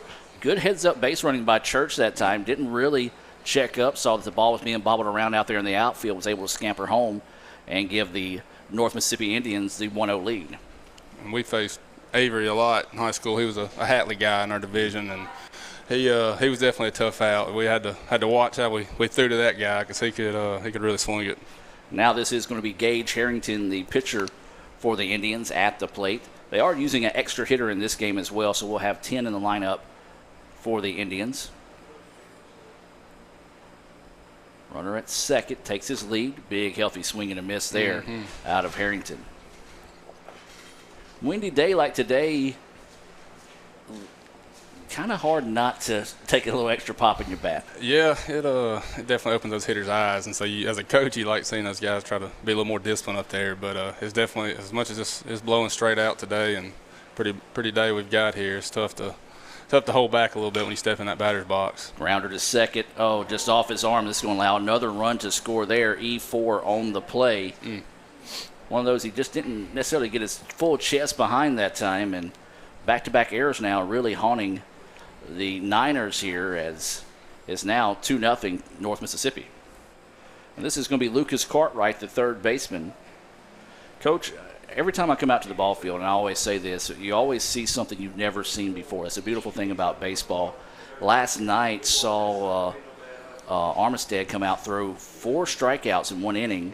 You're like, okay, well, that's pretty impressive. The only problem is when he went to the dugout, he was down 3-0. Wow. Yeah, baseball, definitely the greatest game out there. And for that reason, obviously you don't want to be on that side of things. But as a spectator, that's something there, Got to tip your cap to the Niners sticking with it, 'cause that's something that can definitely be frustrating when you're on the bump and you're getting those strikeouts and getting those outs, and unfortunate turn of events and give up those runs in return. A little pop-up to the shortstop, retires Cartwright. Now this is going to be Andy Atkins, the extra hitter, coming to the plate. He'll dig in, and the Indians doing a good job of taking advantage. And, your playing days here and with Coach Collier, and, of course, now as a head coach as well, anytime you make those you have teams make mistakes, make those errors, you got to make them pay for it. And the Indians are doing that now. Absolutely. Capitalizing on errors and freebies and taking those extra bags is huge. And you'll notice that majority of times what makes a difference in a win or a loss. So definitely want to stress that to our guys throughout the year, and hopefully they'll take advantage of that when it comes game time. Got a runner coming in this situation. Coming in for Harrington, the pitcher. I think that might be Harlow coming in to run. 0-1 is the count here to Atkins. Ground ball, shortstop, deep, backhands, throws over, and it's too tall. Tough play there. That was former 49er Luke Atkins' brother. Played at Southern Miss and went back to Mississippi State, head coach of Starkville now. So that's his brother, just got down the line. Yeah, he's got a little bit of a pedigree to him. As soon as you said that kind of flashed me back. I used to cover y'all's games when I was at TV7 back in the American Legion days. And yeah, that guy could really play some ball. He was a lot of fun to watch. He made one of the most unique catches. Maybe I wouldn't say unnecessary. That was kind of a rude way to say it, as Peyton Wood is hit by a pitch. But you remember the park at Pontotoc, he jumped on the wall, sat there, and caught and robbed a home run. It was one of the coolest things you saw. But it's one of those when he caught it, it was more around his knee. So you necessarily didn't have to do that. Yeah. But it's one of those late night, 1 o'clock in the morning type games where, and you've been in those games before, American Legions. So it was one of those you're just like, okay. You're going to make something happen here, yeah. So that doesn't surprise me. I was an athletic outfielder there. He did a lot of plays like that. So that doesn't surprise me one bit there. This is John Robert Carnes, the first baseman, now at the plate here. 2-0 is the score. 1-0 is the count after that pitch missing outside. It was a hit by pitch for Peyton Wood that's got him at first base. And you've got Harlow, as this pitch is going to be hit foul for a strike. Harlow replacing Harrington. He's at second base as Harrington reached on an error. 2 errors so far in the inning for the Niners. You like seeing Bowen still pounding the zone here. Obviously had a hit by pitch last batter, but still trying to give his defense a chance to make a play for him, get in there and swing. Fastball paints that corner. Beautiful pitch there. 1-2 now the count. Coach, talk about that as a pitcher or mentality. You know, you haven't played in 3 months, and, you know, obviously the guys are just going to stay active and they get back into the game. But just the mindset of getting back in that competitive edge, how do you shift those gears? Sure. Well, that's definitely going to be a situation that's going to separate guys. You know, you're going to have some guys that laid off these last couple of months. You're going to have other guys that stayed working out and throwing bullpens and prepared for this moment when they got that nod to keep playing. And, you know, this is a guy that has thrown really well for Saltillo and is a definitely big game competitor. He gets a big strike out there to get out the bases loaded jam. So that's huge to have that mindset to just be ready to compete at everything you do. So we definitely try to preach that to every aspect of the game. And that was the first strikeout of the game there. 2 runs on 2 hits, 2 errors, and bases left loaded. We'll take a break and come back with the bottom half of the inning, where to be Max Scruggs, Jackson Cheek, and Connor Davis due up for the Niners. Middle of the first, 2-0 North Mississippi.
And welcome back, ladies and gentlemen, as we head to the bottom of the first inning. 2-0. The North Mississippi Indians take the lead. It took advantage of a couple of errors in the top half of the inning there, so they lead it now 2-0. Scruggs, Cheek, and Davis due up. Max Scruggs will start us off here. He is the second baseman, and it's going to be Gage Harrington on the hill here for the Indians. That first pitch goes high for a ball. Joseph Kuhn sitting in with the broadcast, former Niner, former ICC Indian, now current baseball coach at Nettleton High School, as that pitch goes high for ball 2. And we talked about it during the break. As a pitcher, when you know you got some bats behind you, giving up a 2 spot like that doesn't necessarily kind of rattle you, because you know your boys got your back. Exactly. You know, it's definitely fun to know you got that kind of lineup and guys in the dugout that can really swing it and turn around and put up a crooked number just as easy. You just gave one up. So it's kind of just one of those deals where you have that mindset to keep competing and keep filling up the zone, getting outs, and trying to get back in the dugout and let your offense get to work. There's a pitch down Main Street for a strike, taking the whole way that time. 3-1 now is the count. Well, as a leadoff guy, your job is to get on base. And no matter if it's a walk, hit by pitch. And Scruggs is going to do that by taking ball 4. And that's what you like. You like guys in that leadoff position that can be unselfish. yeah, you want to get those hits, but if you can get on base, 9 times out of 10, that leadoff walk is always going to come back and haunt you. Right, and, Mac does a great job at that. He had a big summer for the 49ers last year, and has obviously been a big contributor at Tupelo going to ICC. So that's a guy that fits that role well and can definitely get out there and get on base for you. Now this is going to be Jackson Cheek, the center fielder, at the plate. Swings on the first pitch he sees. This one's lifted. Does it got enough length to get out of the ballpark? Yes, it does. Nice. 2-run home run. And I don't know if he knew it went out until he got around second base. He was chugging there. And, yeah, we talked about this win. You get one up high enough, it's going to tote it out of the ballpark, and that was the case there. That's right. Cheek's a upcoming junior at Nettleton, so I definitely like seeing that from my guys. And definitely like him getting out of the box like that. So that's that kid, he's got a lot of upside. Definitely a good ball player. So as we just mentioned, just get your offense in there and get that lineup going and see what they can do for you. So a 2-run home run has tied us up there, and doing what he's coached by his high school coach. He sprinted all the way around second base on that home run. He jogged it in a little bit after that, That's so he right. earned it. So 2-2 now is your score, and, hey, that's what we talked about. Was the fact that you got guys that can come in and erase a deficit in one swing of the bat, and the Niners have done that. Exactly right. That'll give Carlock a little weight off his shoulders, kind of let the game be reset, tied 2-2, and let him get a little breathe in the dugout and get back out there and start pounding zone again, getting outs. This is Connor Davis, the shortstop, at the plate. 1-1 is the count. He swings on this one, and it's going to drop in there. And back-to-back hits now, as that one sounded like it was just off the end of the bat, but had enough muscle to get it out there and just put it where nobody was.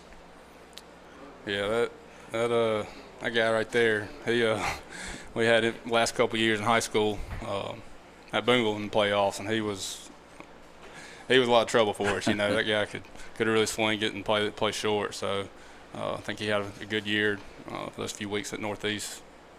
Now here's Will Armstead, the winner from last night's game against Pontotoc. He's listed as at EHDH in this situation. No outs, runner at first base. That first pitch goes low for a ball. That one in there for a strike, and good job by Harrington. He's done a pretty good job of filling it up, and he got one that jumped out the ballpark on him, but he has stayed aggressive in getting after these batters. So 1-1 is the count. Runner at first base. Still no outs here in the bottom of the first. This pitch fouled off and just over the top of that one.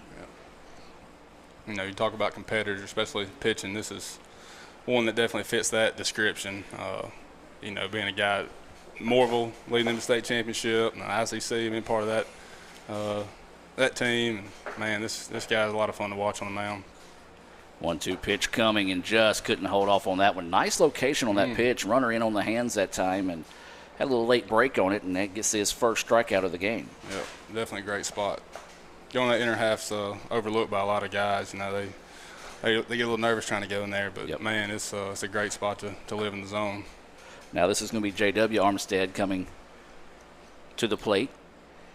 A little slow pickoff move over to first, just keeping him honest over there. When you got a southpaw on the hill like that, you're going to have to take a step and a half a little bit closer, because their natural movement is going to be towards first base, so you got to be careful over there. For sure, especially those guys that take a lot of pride in holding the run game and having a solid pickoff move, man. That can change the momentum in the game, having a big pickoff at first. So that first pitch goes for a ball, and that one comes right back down the middle. Tell you what, he's got some pretty deceiving movement on the ball right now, and 2 release points, so you're having a little bit of trouble early on picking up where it's going to come from. Yeah, that breaking ball's got some late bite to it. That's a good pitch he's got there. Runner goes. This one's going to be popped up. He's going to have to check up. Center fielder's camping underneath it, and we'll squeeze it for out number 2. And we talked about it in the junior game. We'll talk about it here. And, of course, you've played plenty of innings of baseball, and you know this as well. The way that wind's whipping today, anything up high, if you don't put it on the line, it's going to be an adventure to try to record what should be an easy out. Exactly. It's one of those deals as a defensive player. You don't give up on it. Those shallow balls that the infielder usually has, the outfielder you better be coming, and definitely don't get thrown off. And you just got to know your win. Be smart, understand where it's going and how that ball's going to carry. This is Caleb Goddard at the plate now. Stands in and takes that first pitch for a strike. And I tell you, man, Harrington has really settled in after giving up that home run, and he looks really comfortable on the mound right now. He does, no doubt, filling it up. And that's what you want to see. You give up a home run, and some guys are going to shut down and get wild and base hit through the 6 hole. Old Goddard. So Goddard coming in big there, and third hit of the inning to keep the inning alive here. 2-out hitting, big in the game of baseball. For sure. You love seeing that. Sticking with it, get into the next guy, see what happens. So next guy up is going to be Bowen Carlock, the pitcher. A hit could go a long way here to help his cause, as it's 2-2 right now in the bottom of the first. This game is scheduled for 7 innings. No time limit here in the nightcap. Goddard stands in, looks at that one across for a strike. Inside, outside, working pretty well right now for Harrington. Yeah, definitely doing a good job commanding both sides. Runners head into third. They're just going to let him have that free pass. That pitch missing low and inside for a ball. Yeah, that was a great jump by Davis. I'd be willing to bet he's picking up signs from the catcher there and taking advantage of it. So runners on the corners now with 2 outs. 1-1 is the count. That pitch just missing a little too inside for the umpire's liking. Wind continuing to blow out of the ballpark, basically from the first base dugout to left center.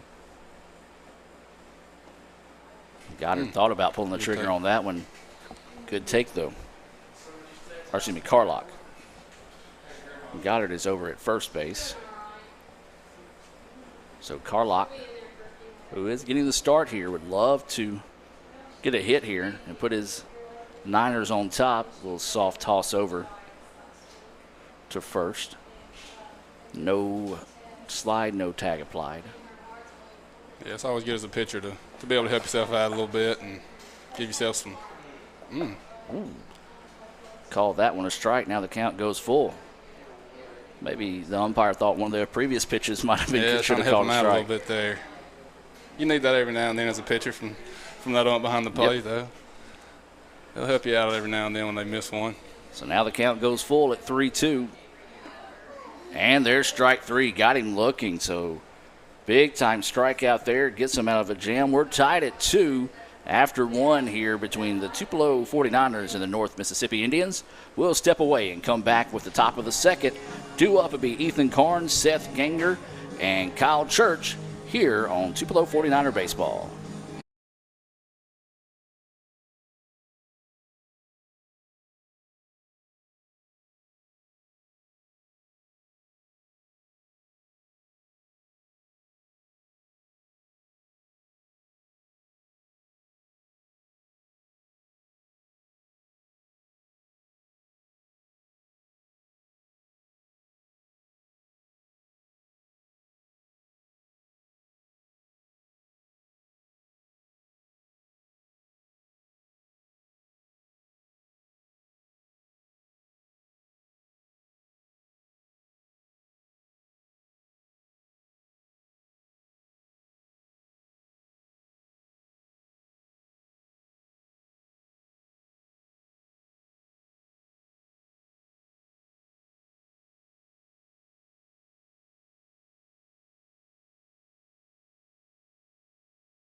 And welcome back now as we head to the top of the second inning. I'm getting a little bit ahead of myself. Top of the second inning. 2-2 is the score. Adam Gore, Joseph Kuhn bringing this action here in the nightcap. Swinging on the first pitch he sees out to the right side. Right fielder going to camp underneath it and get the out. So that's a quickly done job there of Ethan Carter. As a pitcher, you like that one pitch, one out. That's being productive. Oh, it's huge. Keeping that pitch count down, keeping your defense on their toes, especially after coming in and tying that game up at 2. You definitely want to have a quick inning and get them back in the dugout. Now up will be the right fielder, Seth Ganger.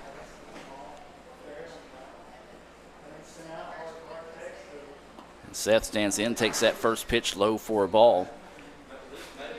Bowen Carlock pitching here for Tupelo and done a pretty good job being consistently going after the zone. Ran into a little bit of a hiccup there in that previous inning, but you talked about it. Both these pitchers doing a good job of just settling down and filling it up that zone. That's it. Just pound the zone. Just keep giving your defense chances to make plays for you. So that pitch fouled off now, makes it a 1-2 count here to Ganger. Ganger fouls that one off. Good job reaching down and finding that one by Ganger. Good pitch on that location, a little bit of late movement, but found enough of it to keep that at-bat alive. Again, another good crowd out this afternoon. Next game will be Wednesday as the Red Sox have come to town. That pitch fouled off again. Yeah, talking to Coach Holland, said all weekend's been a good crowd. I think everyone's missing baseball, so you're gonna have guys that are maybe not typically come out, but want to see they've missed it this spring. So it's definitely good to have a big crowd to play in front of. Breaking pitch popped up. Center fielder's going to chase over, go back a little bit. That one carried a little bit further than he thought it did, but Ganger is retired on the fly ball, and that's what we talked about. That ball's going to carry a little bit, so you need to start your step or maybe even start back a little bit further out there in the outfield. Yeah, you definitely got to watch it. As high as that wind speed is right now, that ball is definitely going to carry. So back to the top of the lineup we go here. This is going to be Kyle Church. Kyle walked and scored a run in the top part of the first inning. Comes at him with the fastball, couldn't catch up with it there, heading the count 0-1. Yeah, it definitely looks like Bowen settled in a little bit here.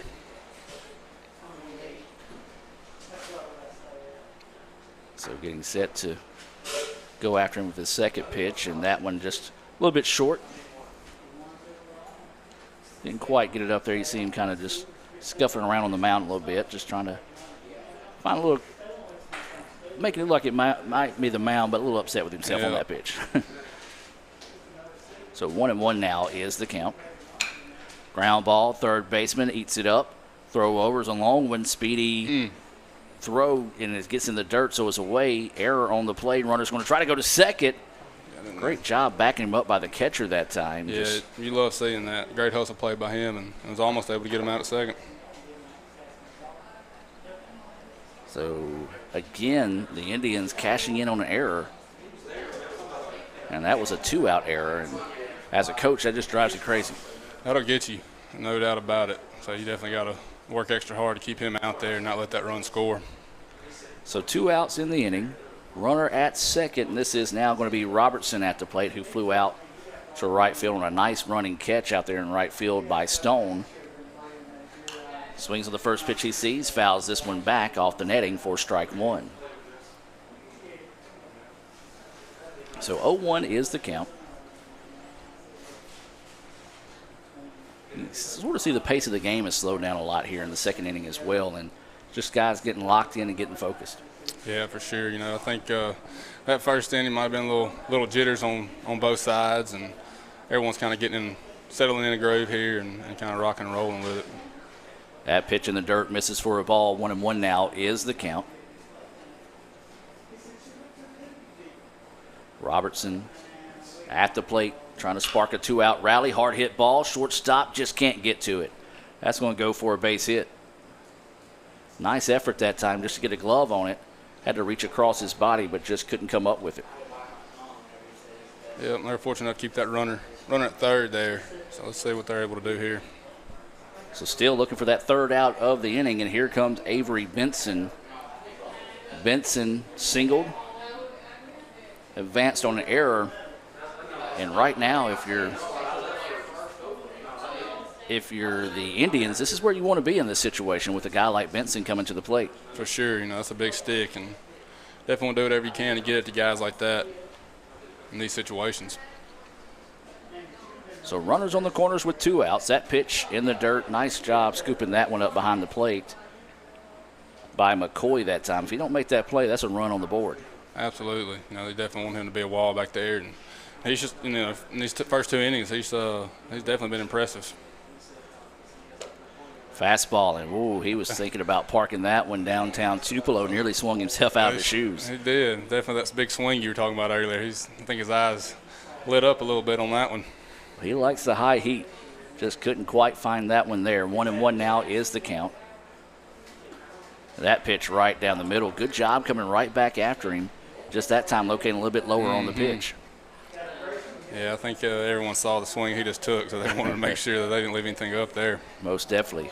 So 1-2 now is the count. 49ers looking for an exit. Indians looking for a base hit here to extend this inning. Awaiting the 1-2 pitch. Runner goes. Ground ball. First baseman has it. Should be a routine play. It will be, and a big out there. Good job finding the way to get out of the inning that time. That was big, no doubt about it. So no runs on 1 hit, 1 error, and 2 left on base. We'll step away and come back with the bottom half of the second. Due up will be Grayson Stone, Hayden Donahue, and Jackson McCoy. Back with more 49er baseball here on YouTube.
And welcome back as we head to the bottom of the second inning, as this is going to be the right fielder, Grayson Stone. Stone had a great play out for the first out of the contest. So nice running catch out there in right field. Takes that first pitch high for a ball. So 7, 8, 9 batters due up here. Yeah, you always love to see the bottom of that lineup help produce. So let's see what they do here and see if they can turn it over to the top half. Well, it was 2 errors that highlighted the inning that the Indians were able to put 2 runs on the board. Then it was a 2-run home run off the bat of Jackson Cheek that tied us up in the bottom of the first. And is your, again, I'm just going to say it, that's your Sonic scoring recap. Yeah, I can only imagine. That's a tough habit to break. There's a shot lifted down the line, but it's going to go foul. And just a little bit too quick on that one there, even the count now at 2-2. Yeah, doing that all year for every sport and then having to try to. Then having to not do it. So. And Max said, man, just do it like you normally do. And I'm like, okay. Just talk bad about the coach and move on. Yeah, that's right. 2-2 pitch coming. Swung on, miss. Ball's in the dirt. Catcher blocks it up nicely, though. Zips it down for the out. Nice change of pace. First time we've really seen a big breaking pitch out of the hand of Harrington. And he just put that one in the dirt, couldn't find it. And good job by his catcher finishing him off. Yeah, it's always great as a pitcher when you have that trust in the guy behind the plate to, in that situation you can snap one off and put it in the dirt and he's just going to put it right back in front of him. It's huge. Gives you a lot of confidence, gives him confidence. And now this is going to be the first baseman, Hayden Donahue. He's going to stand in, take that one for a ball. So Donahue, see if did he get it on bat last night? I don't think so. I'm trying to go back and look at my stats from last night. Is that pitch? I believe it was in there for a strike. Yeah, Donahue's a Boonville Blue Devil. We'll be seeing a lot of him next year in the division. So that pitch drifts high for a ball. That's got to be the unique thing about this. You know, you see some of the guys that may stand out on other teams coming together as a collective group, and you know, it always produces good baseball. For sure, you know, it's a pretty cool scenario. You know, compete against each other all spring, or maybe in other summer leagues that you played with previously, and now you get to come together and you know, compete together. You know, build those relationships, and especially those guys that are going on to the next level together, Northeast, ICC, wherever they may be going, and go ahead and kind of start that chemistry and that relationship that summer. So it's always cool to see these guys mesh where they maybe have kind of been rivals in division, and then they come together as a teammate. That was a walk issue to Donahue, and now Jackson McCoy, the catcher, will come up, and let's kind of build off that. Just talk about some of your memories from your American Legion day and how you were able to kind of just build those friendships and go forward, you know, throughout college or maybe even playing against each other in college. Right, you know, there's no doubt about it. Looks like that ball burned the center fielder. Yep, carried over there on the center fielder there, so that's going to be a stand-up double.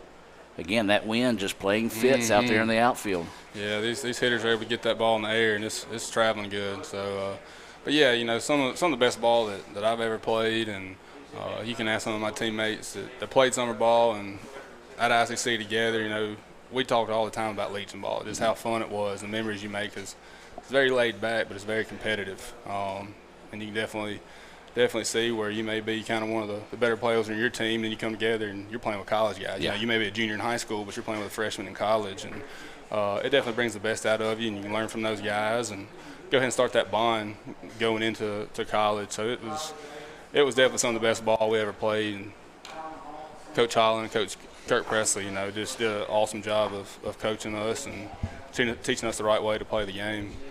You know, as a young player playing with those college kids, it kind of shows you their mentality, how they go about the game. So it's really preparing you to get ready for that as well, and really that competition as well. It's huge. You know, you kind of see it opens your eyes for sure on what type of level of competition you're going to be going up against, and kind of getting some tips on how to prepare. You know, for everything from fitness tests to what the coach is going to be like to even classes, you know, kind of giving you some direction on things you need to do and not do. But, you know, it's definitely cool seeing how quick these guys mesh, and just from the get-go. I mean, boys of summers, a lot of fun memories, no doubt. That pitch goes high, 2-1 now is the count to Max Scruggs. He walked, scored a run. Entering into the contest is Reed Shackelford. He is running for the catcher, Jackson McCoy, so Shackelford now is at second base. 2-1 is the count. This pitch popped up. Could be trouble, but I think it's going to drift foul. No, actually it's going to be in play. The right fielder leapt up and caught it, and he fell to the ground, so that will turn into a sacrifice fly. Yeah, great job by him getting something deep in the outfield and giving that guy at third a chance to get in and score. So an RBI on that sacrifice, and again, that wind just playing fits out there in the outfield. I know it carried just outside your screen, but it looked like it kind of had a sudden gust carried over his head, but he was able to jump up and catch it. When he did, he landed to the ground, and a good job holding on to the ball, securing it. So if that gets away, 2-run score easy. For sure. Yeah, you can tell he had a little last-second jump to try to bring that one in. So now this is going to be Jackson Cheek, who had a 2-run home run in his previous at-bat. And I kind of like the mentality of Harrington saying, okay, let's see what you can do this time. Comes right at a fastball just above the knees. So that goes for a strike. 0-1 is the count here to Harrington. There is a runner at third in the dirt, but blocked up nicely. 1-1 now is the count. Yeah, it was a good job of that catcher keeping that in front. So 1 ball, 1 strike, and 2 outs. Runner at third. We're in the bottom of the second inning, 3-2. Tupelo has taken their first lead of the afternoon. That pitch falls off the table just a little bit too soon and goes for a ball. 2-1 now is the count.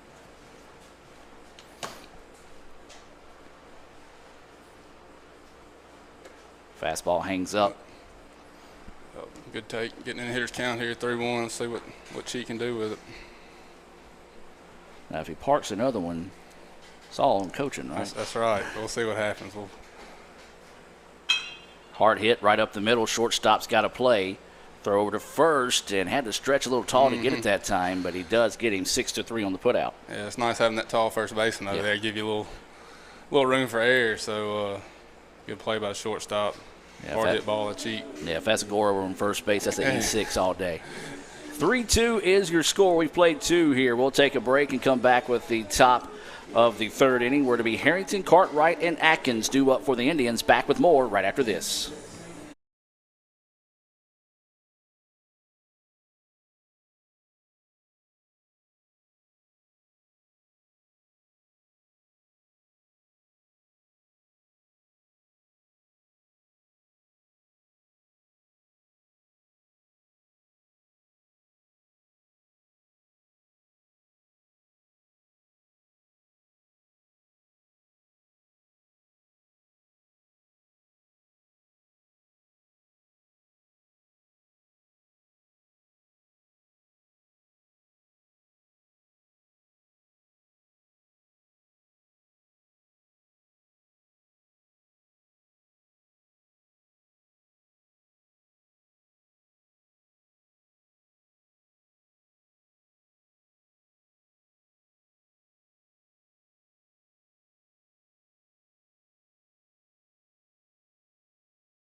And welcome back as we head back now to the top of the third inning.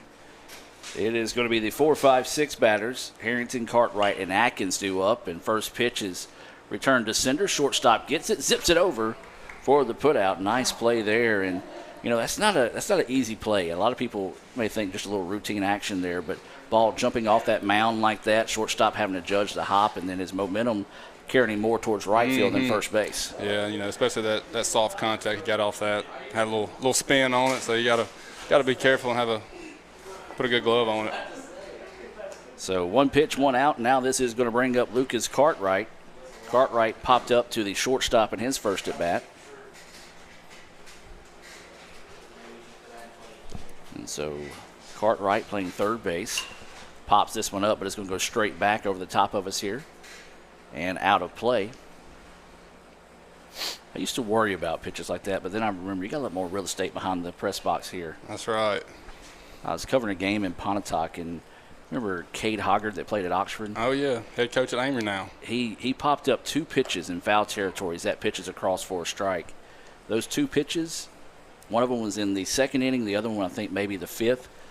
2 foul balls landed through the front windshield of my car. No kidding. Yes. Wow. His dad felt so bad. I was like, dude, I was like, if he did that on purpose, he's going to be doing good. There's a grounder right back up the middle and just took a bad hop on the second baseman that time. And it did.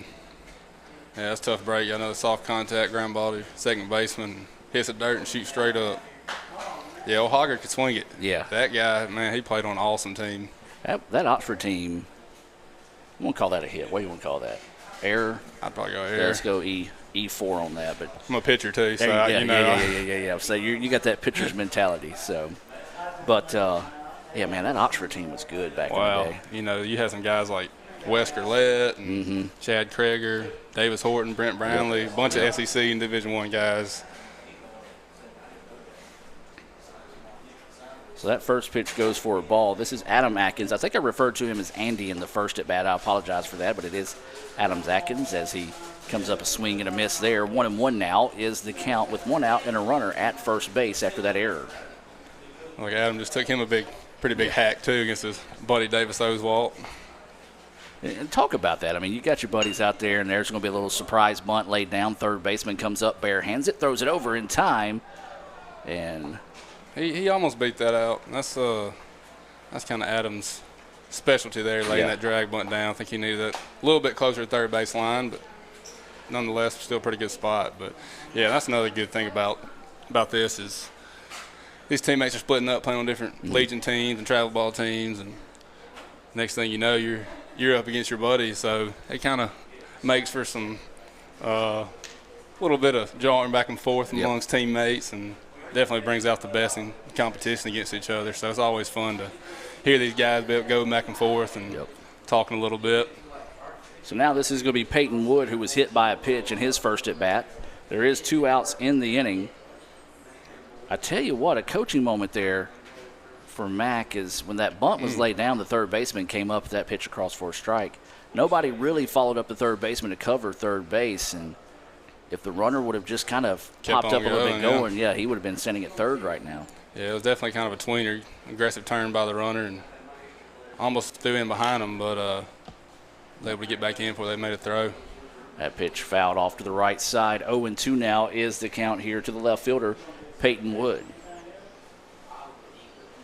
He willing to bet Oswalt throws a slider here. Definitely one of his best pitches and put out pitches to see what he goes with. So 0-2 is the count. This one jams him off his fist. Catcher's going to come over and make the play. Good job that time. Nice play there By McCoy. And that's, again, that ball didn't have a lot of height up it, so he did a good job of locating quickly and finding that one. He's been impressive back there, backing up first and keeping balls in the dirt in front of him and bouncing there and making that play. So that kid it's pretty good back there. No runs, no hits, 1 error, 1 left on base. We've played 2.5. It's 3-2 Tupelo. We'll be back with the bottom half of the inning, where to be Davis, Armistead, and Armistead due up here for the 49ers.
And welcome back, ladies and gentlemen. New pitcher in the game here is Adam Atkins. And, Coach, you can tell us a little bit about Adam and unique delivery styles that he has. No doubt. He likes putting little hitches in his motion. It's like we're going foul ball. Foul ball just about a half a foot down the line that time, as this is Connor Davis, who is greeting Atkins to the game, and that one goes for a strike, but continue. Yeah, I thought he was going to drop that one in there. But, Adam likes to switch up his arm angles. He'll drop down, do a little submarine, then back over the top, and kind of have a little almost Johnny Cueto hitch in his delivery, just try to mess with those hitters' timing a little bit. And I've been, pretty successful with it. Well, talk about the evolution of pitching, really, that little hitch that you see today, and you saw a little bit of it there. And, a lot of people argue that it's a balk because he's not continuing through, and they let him do it. So just talk about that. Well, it's definitely evolved, as you said, and, you definitely see these pro guys coming out with different batting stances and different pitching motions. And next thing you know, all these high school guys and travel ball guys, junior high guys are doing it, and it's definitely different from when I was playing. The big thing was, hey, how smooth can you be and just get to the plate in good direction, and now it's almost, hey, how funky can you be to an extent to mess with that hitter and throw off his timing and try to make him a little uncomfortable there. Well, Davis takes one for the team as he'll head down to first after being hit by the pitch, and that would be one downside I would say to changing that arm action and release point so much is the feel. Obviously you want to be able to be consistent as a pitcher, and when you're changing up every time you throw, you tend to hit guys and make it a little wild at times. But if you're able to be repetitive and stay in the zone, then it's definitely going to be beneficial for you. His time goes over the top, misses high for a ball. This is Will Armistead at the plate. He struck out for the first out in the first inning. Second at bat of the game here. Runner at first. That is Connor Davis, who was hit by a pitch. He goes. Throw down and nobody there. Good throw, just maybe a miscommunication there on the infield. Yeah, he put that on the money, but no one was there to catch it and put the tag on. Good jump by Davis, though. It looked like both the second baseman and the shortstop kind of went to back up each other. Yep. And kind of left the bag wide open there. So stolen base for Davis. His second stolen base of the game. RBI opportunity here for Armistead if he can come up with something down to the outfield. As that pitch drifts up high for a ball. 2-1 now is the count. Yeah, good eye so far. Armstead working the count. So winning the 2-1 offering here from Atkins. Goes with that sidearm delivery, and again, that one just ran up on the inside and caught Armstead on the backside. Yeah, definitely a situation that Tupelo wants to be in here with a couple runners on, a couple freebies, and see if they can take advantage of it. Runners on first and second now after back-to-back hit batters. And this is going to be J.W. Armistead, the left fielder now coming to the plate.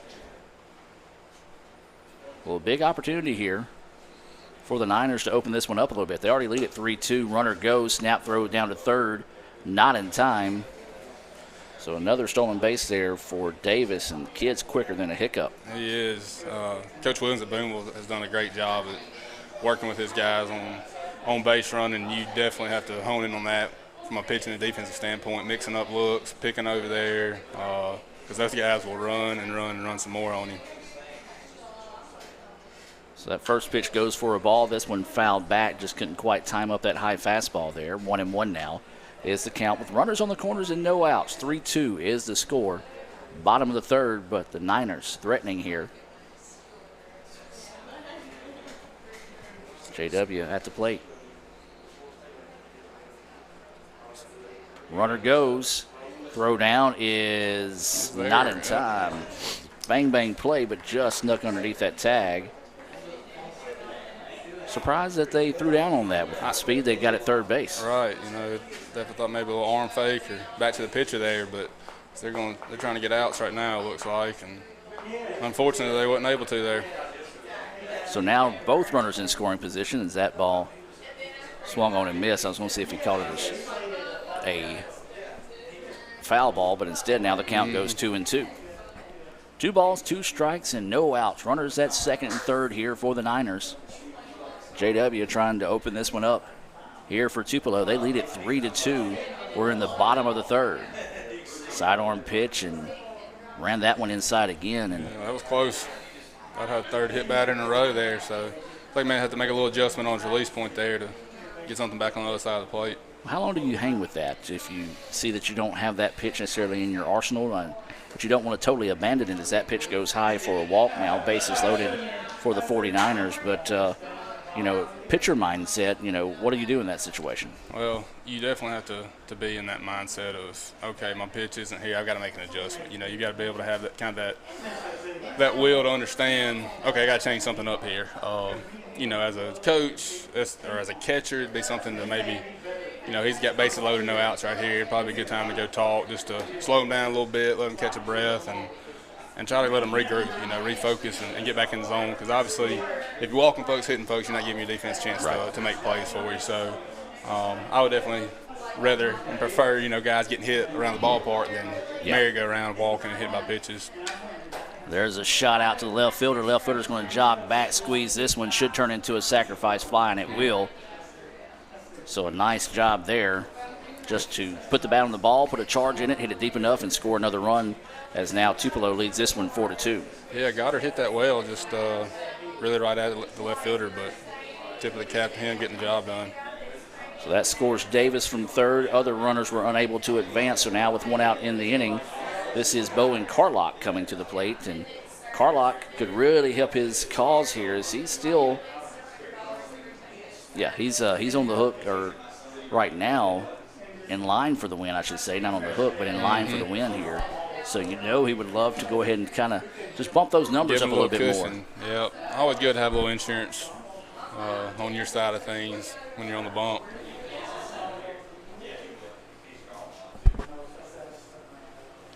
So 4-2. As that pitch across for a strike. Good job just coming back in and filling up the zone there. Yeah, that was a good spot right there on the outside black by Atkins. Big count for him here, 1-1. Needs to get something in his favor. Runners at first and second here with one out. Bottom of the third. And that went off the noggin.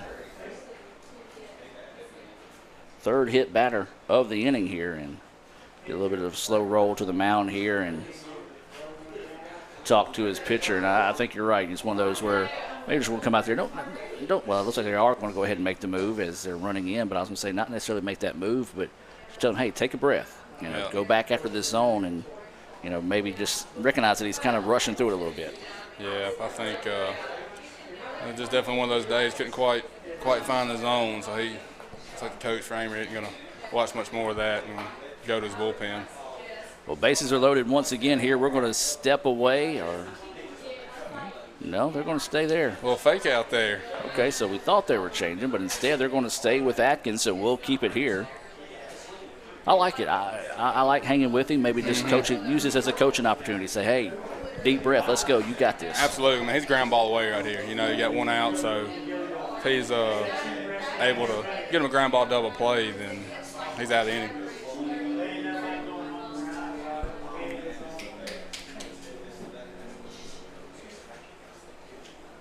And so bases full of Niners.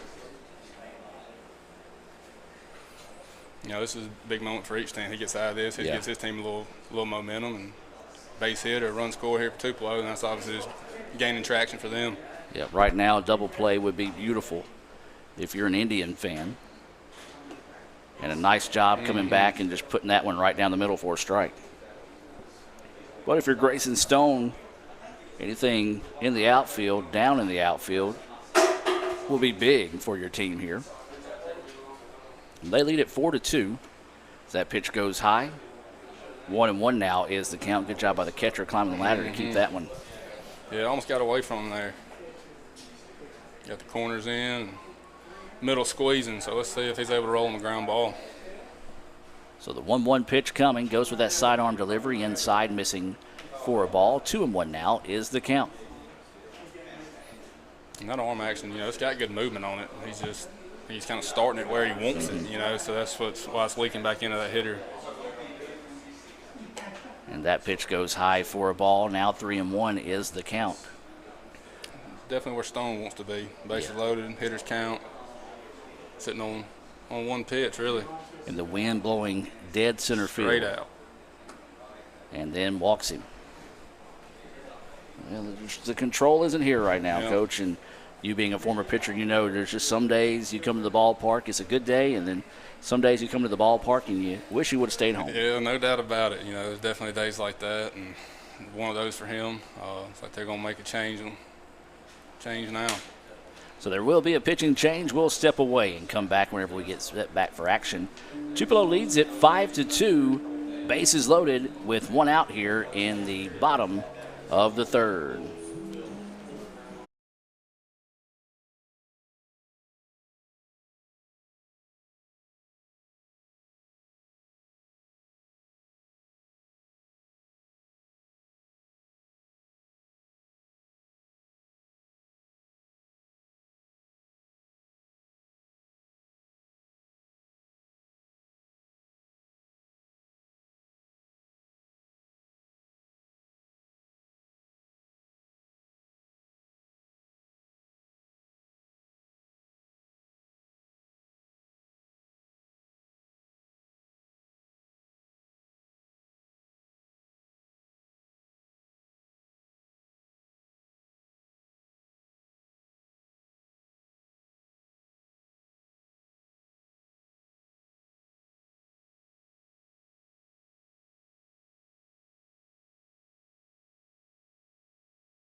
And welcome back, ladies and gentlemen. We're going to say this is Hunter Hancock. If we look at the roster we were given, Coach, it looks like it has 14 and 11 written down. Yeah, we'll just roll with that. Yeah, we'll go with Hunter Hancock. 50-50 chance, Yeah. right? If it's not, well, we apologize. Yeah, sorry about that. If a 14 comes in the game, then we'll say, well, maybe it's not him. And his first pitch, a beautiful breaking pitch, just a little bit too far out for the umpire's liking. 1-0 is the count. This is Hayden Donahue at the plate. He walked in his previous at-bat. That ball gets away up the line, but not far enough to do any damage there. Quickly hitting the count now, 2-0. Yeah, good job by the Tupelo hitters, just not helping the Amory pitchers out too much right here, the North Mississippi pitchers out too much right here, and just being patient and working these counts. And that's the thing, too. I mean, tough situation for Hancock to come into here, bases loaded with one out. And that time just zips that one across for a strike. But I think you're right. I think the mentality for Tupelo is wait for something you know you can make solid contact on. Until then, make them throw strikes. Exactly. You definitely don't want to help these guys out right here. And breaking ball that had a wicked cut about halfway through the pitch, but goes a little bit too far outside. 3-1 now is the count here to Donahue, and you feel like the red light's going to be on here with bases loaded. So the 3-1 offering coming. Nope, he swings on it. Yep. Foul ball. Fouls it off and out of play, and now the count goes full at 3-2. Well, maybe one of the situations where you kind of have the yellow light. If it's something you think you can step into and drill, go after it. Yep. And 9 times out of 10, kids are going to think they're going to be able to drill one. Yep, there's no doubt about it. And I won't say that Coach Holland's kind of giving those guys that type of wild pitch there, but ball 4 anyway. So another walk, and that will be the easiest RBI of Donahue's career, as that scores another run here in the inning, the third run of the inning pushed across. But yeah, this early in the season, I would say that Coach Holland's kind of letting these guys kind of get a feel for what they can do, and him getting a feel for what they can do in certain situations, and especially with nothing really on the line in terms of state tournament or regionals like that, not as much coaching going into it right here. That ball in the dirt scooped up nicely behind the plate. This is Jackson McCoy, who doubled in his previous at-bat. The 49er fans would love to see him do that again here. You kind of make a good point, and a really unique point, and I talked about it last night a little bit. these guys are out here basically, one, some of them are playing to try to get on to the next level, but two, other ones are just playing for the love of the game. And that's just got to be a fun feeling to know, hey, yeah, we want to come out, compete, play well, win the ball game, but at the end of the day, you're playing baseball. That's right. And I think that, as we talked about earlier, with the season ending this year around spring break, and guys not knowing what the future holds, are we going to get to play this spring, or are we going to play this summer? Is it up in the air next year? What's going to happen? Yeah. And I think they're understanding, hey, I can't take this for granted. Now I get to play, and I'm just going to make the most of it, no matter what happens. That pitch goes high for a ball. 3-1 now is the count. And again, 3-1 situation. You got to feel like. Yeah, I'm gonna say if he comes over something over the plate here, he's gonna be swinging. That one in the dirt, and that's going to be ball 4. So 3 straight walks now. And the Niners cashing in there. And it's just a tough situation to be in. Coming in, basically didn't get but maybe 10 warm-up pitches. Yeah, I don't think he was down there very long, and when they went ahead and brought him down to the dugout and get ready to roll. So that's tough, and especially coming in, a little pressure on the line, bases loaded, 1 out, and just having a little trouble finding the zone right here. So back to the top of the lineup now. This is Scruggs, and that pitch going outside for a ball. And Coach, right now, I think if you're a pitcher, if you're a coach, you say, hey, look, just throw your pitch that you can get over and get that confidence built in. Absolutely. Just throw it over the plate. Let them hit it. As we mentioned earlier, it's a good breaking ball there, getting it over. It's frustrating as a defense. You get them starting to, you walk a guy, hit a guy, wild pitch. Now they're not expecting a ball hit to them, so they're on their heels, and also now a ball's hit to them. That's when you start seeing errors occur. There's a wild pitch there. This one's going to be thrown home, and he beats it. Yeah, nice slide there by, I believe that was Bowen Carlock. Getting under the tag. Got down and got low that time, and it was covered well by Hancock. Just the toss was just maybe just a little bit too slow, and runners also advanced in that situation. And it's 8-2. Yep. Good job by the catcher there. Wow. There's another batter's box. He dove over there and kept that in front. That's not a fun day when you're a catcher. Hot, humid day like this, and you're having to be that active behind the plate. Yep.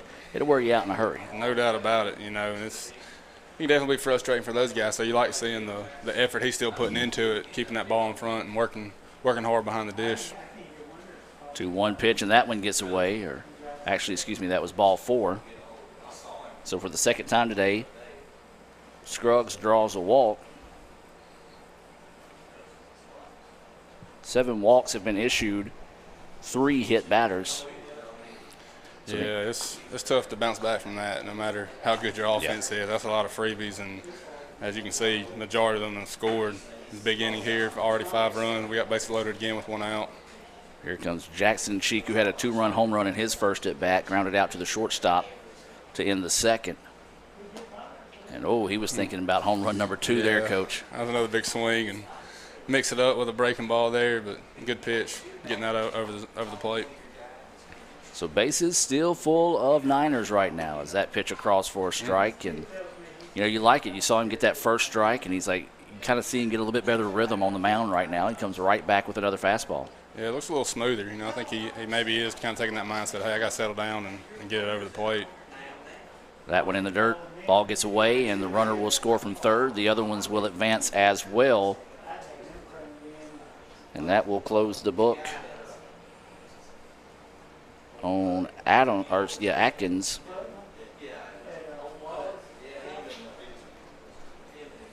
Just one of those days at the ballpark. Hey, guess what, guys? Put it behind you. We get to play baseball again another time. That's right. So you definitely learn a lot about your guys in these types of situations. Are they going to shut it down and be done? It's still bottom of the third, so there's still a lot of baseball left to play. Unless they obviously get 10 run, but they come back and have some good approaches at the plate and score a few runs themselves, and you got a ball game here. Yeah. That's the beautiful thing about baseball. It's not a timed sport. You can bat around all day if you wanted to. That's right. So it's just that competitor's mentality. You want to see out your guys more than anything right now. Yeah, there's no telling how many coaches can save them. We had a game where we were 1 or 2 outs away from 10 running and ended up going all the entire game, or ended up getting beat. I mean, that definitely what makes it the best game, because anybody can win, anything can happen. Yep. Another little quick stroll out to the mound here. That's 5 straight walks that have been issued here by the Indians. Bases are loaded. 9-2 is your score, and they haven't had anybody up in this situation, so I don't imagine they're going to be making a change. Maybe just want to come out here and just maybe tell a joke, something to kind of break that tension right now. Because you think about it, he came into a situation, bases are loaded, and he's just been struggling to find that zone. So one of those situations, just come out there and kind of just lighten the mood a little bit. Right, try to give him a little breather, slow it down, because I'm going to say he's got a pretty good heart rate going right now, Yeah. as hot as it is, and as many pitches he's thrown here. Probably a little frustrated if I had to guess. So, Yeah. Like I said, the catcher out there talking with him now. I'm sure they're trying to get on the same page. Hey, what do you feel comfortable with right here? What do you want to roll with? And we'll try to make something happen, get in the dugout, get a shot of water. Yeah. So there is 1 out here in the inning. And the Niners have batted around. This will be the 10th batter of the inning, Connor Davis, who was hit by a pitch, stole a couple of bases, and came around to score to start the inning. 6 runs on the board so far here. Bases are still loaded. That ball gets away, and the runner is going to score from third, and the other runners will advance as well. You know, we talk about the pitcher, but as well for the catcher, we talked about he's been very active behind the plate as well, having to squat down, get after that. Eventually your legs are going to betray you. Yeah, it's you can tell it's definitely taking a toll, because, I mean, that's probably, the 4th or 5th wild pitch, and he's been diving all over the place, keeping the ones in front of him. So it's tough on those guys back there wearing all that gear, and, you know, a lot of times your toughest ball players are your catchers, because they take a beating. No doubt on that. 2-0 now is the count to Connor Davis. He does have a single. He's actually stolen 3 bases.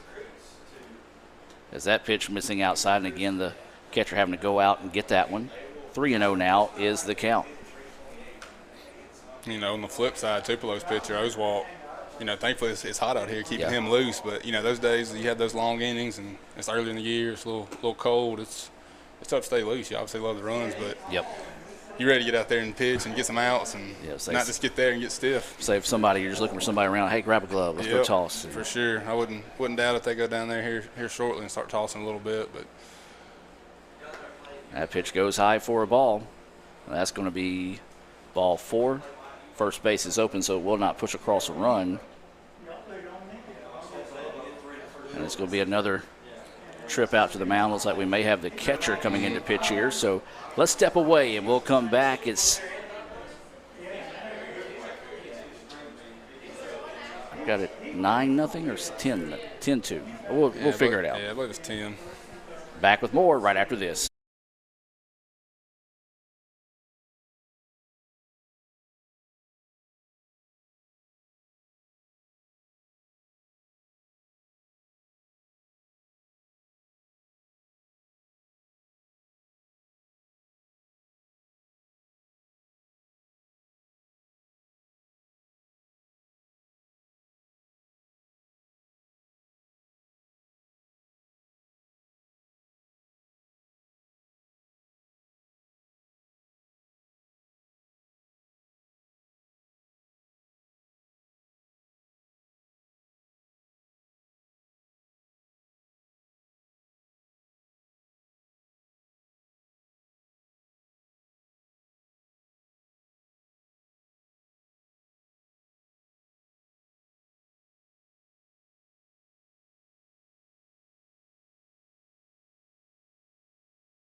And welcome back. The new pitcher in the game is John Robert Carnes.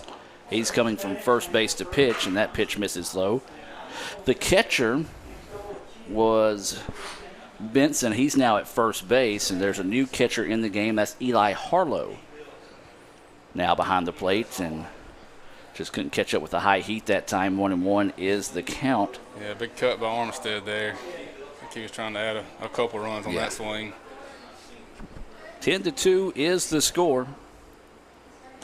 And there's a pitch right down the middle for a strike. 1-2 now is the count. Pretty sure this pitcher's from Pontotoc. He, I want to say maybe going to the 10th grade, and he's a pretty solid ball player from what I remember. That was a nice breaking pitch there that had Armstead way ahead of that one, and getting some of that valuable. We talked about it earlier when you're a younger player facing some of these college guys, some of these upperclassmen, getting some valuable innings right here on the mound.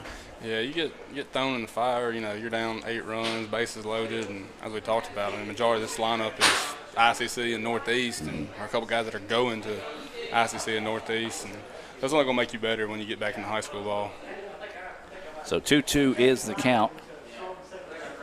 Nasty curveball, got him looking. That's only the second out. Yeah, that was a big breaker there. Good pitch by number 21. He does a really good job on it. You look at his delivery, he's bailing out on him pretty hard, but this is the same way where there'd be a fastball or that curveball. So you see that big bailout after each one of his pitches. You're thinking fastball, and then, man, that big looper just sneaks back in there. He has the ball well, and as a hitter, when that pitcher's hanging on to that ball and kind of deceiving you for a long period of time, and it's tough to pick it up. So 2 away now. Bases are still loaded. There's a line out, and it's going to drop. Yeah. 1 run will score, 2 will score, and we'll throw this one in. And 49ers tack on a couple of more runs there, and big base hit for the Niners now as they take that 10-run lead. Yeah, that was a nice job dropping that in there, getting a couple runs. We'll call that a single advance on the throw there.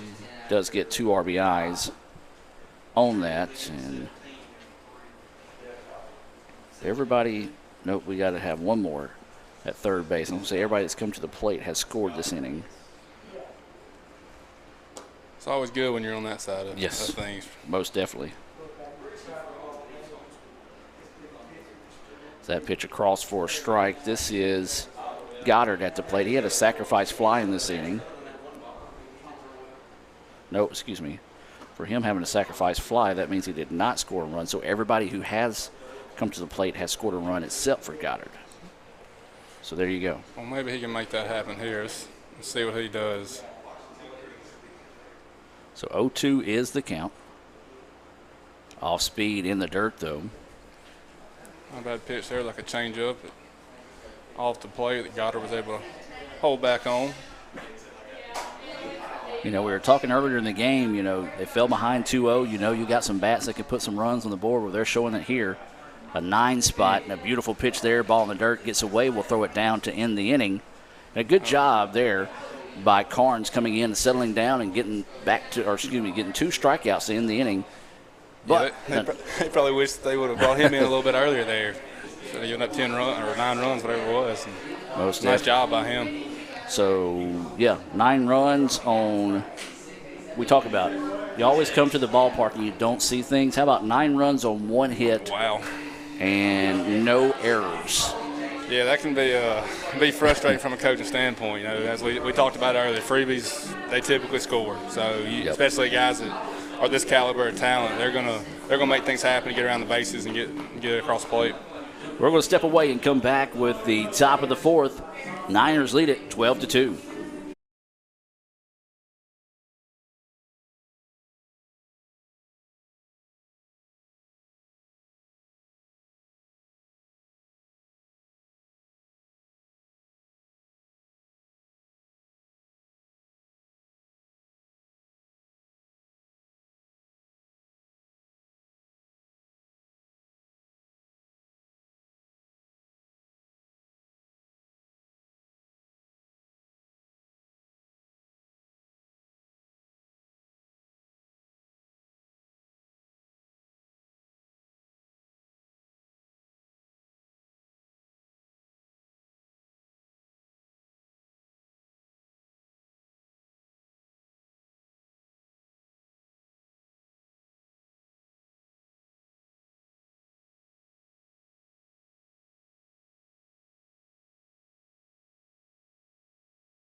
And welcome back, ladies and gentlemen. 12-2, Niners leading the Indians here in the top of the fourth inning. Adam Gore, Joseph Kuhn brings this action. Joseph, I appreciate you sitting in with me, my man. Absolutely, I've enjoyed it. Learning from the legend over here. So don't take too many notes. There's a hard hit ball out to the left side, and it's gone. Yep. Hit on top of the batting cages out there. He came in, got 2 strikeouts to end the inning. He came in, first pitch he saw, hit over left field fence. Yeah, that's John Robert Carnes parking that one, and that was one of those, Coach, that when you're in the dugout, you know where that's going. His only question is if it's going to stay fair, and as you said, drop that one on top of the batting cage. Yeah, I think the left fielder took about 1 or 2 steps back and watched her fly. And that's what we talked about. We talked about, okay, gut check time, guys. What are you going to do? You're going to lay down? You're going to come back? You know, you've been punched in the mouth, or are you going to swing back? And they did. That's exactly right. You know, good to see Oswald pounding zone, left that one up, made a mistake. But, you know, it's huge for the team that just had the big inning for their pitcher to come in and really have a shutdown inning. You know, you don't want to give this team 4, 5, 6 runs here and say give them that spark. But, yeah, Carnes did a great job turning that one around. Now this is Ethan Carnes at the plate. He lifts this one. And it's going to be a fair ball down the line. And I tell you what, the Indians, I'm liking it. Easily could come out in this situation, kind of just walk out of here, laugh about it, and get ready to head home. But instead, a home run, a double, and they're in business here. Yeah, that's pretty impressive. You know, the good mindset those guys are having coming to the plate. And it's like the dugout, they're still bouncing around a little bit over there, so a little energy. And a lot of times, you know, you give up 9 runs an inning and you don't hear a peep. Everybody's sitting down and kind of, hey, all right, it's time to go home. And as a coach, you definitely want to see your guys still fighting and battling. This is Seth Ganger at the plate now and swings at the first pitch and kind of just got crossed up on that one. It looked like he tried to stop his swing halfway through and just couldn't quite do so. And in a batter, you just tip your hat and say, okay, you got that one on me. Yeah, like you mixed it up with a slider there, and good job by the catcher blocking that up and keeping it in front. Runner at second. That is Ethan Carnes, who doubled down the line and left. Ganger right back up the middle. Oh, don't worry about him. Oswalt now looked the runner over. Nobody at third. The third baseman was saying go to first. Yeah. And he, don't worry about him. He's not going to do anything right now. So 1-3 on that putout. Yeah, definitely that instinct of, hey, getting the lead runner. But you're in a situation of you're up 9 runs. Let's just get some outs, get my guys back in there, see if we can score a few more. Back to the top of the lineup we go now here for the Indians. This is Kyle Church.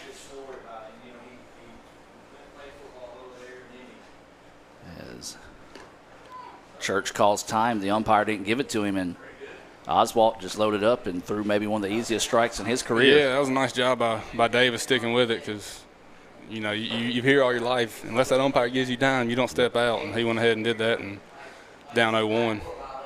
Came back in that time, misses it. 1-1 now is the count. I promise you that those umpires are ready for this game to get over as well. You know, they got that gear on, they're hot, so they're not going to give you any time if you don't necessarily need it. Now, this is their second game of the day, and this one running an hour and a half so far, and that pitch inside, held back on it, and takes it for a ball. 2-1 now is the count.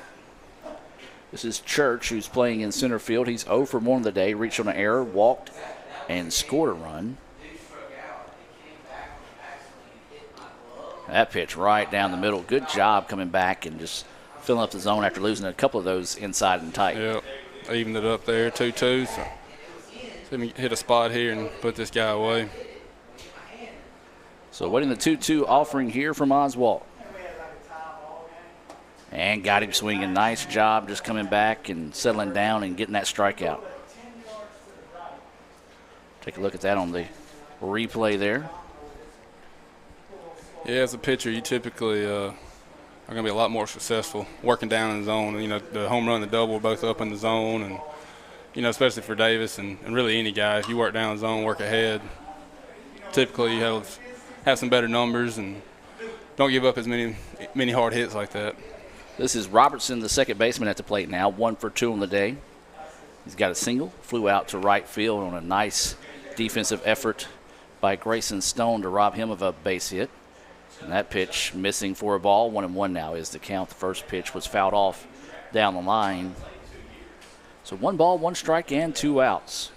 It was a home run by John Robert Carnes to start the inning, then a double by Ethan Carnes, who is currently at third base. This one fouled off the wrist. Back, and we'll stay at 1-2.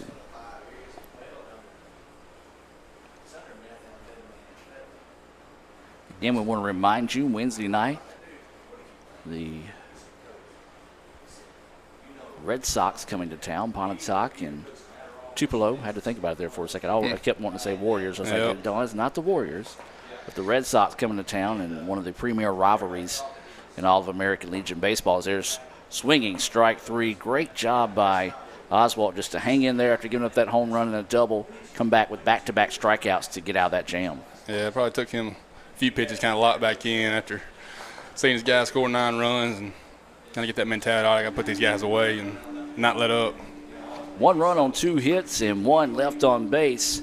12-3 is the score. We'll head to the bottom of the 4th inning, where to be Carlock, Stone, and Donahue due up here for the Niners.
And welcome back, ladies and gentlemen, as we head now to the bottom of the 4th. 12-3, Tupelo leading North Mississippi, as that pitch missing inside for a ball. This is John R. Carnes, John Robert Carnes, on the hill here.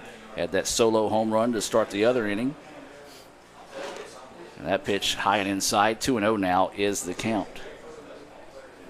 You got to feel pretty good. You know, you come in, get a couple of strikeouts, get your team out of a jam, and then come up and first pitch you see, you park it out in left field. Is that pitch in there for a strike? He's got some really good movement on that fastball. Yeah. A little two-seam he's running in there. He's got some good tilt to it. And he looked back at his dugout with a big smile after that pitch, so he might be starting to get a little dialed in here. 2-1 offering. That one just hangs up a little bit too much on him that time. Got some pretty good little pop on it as well. He does.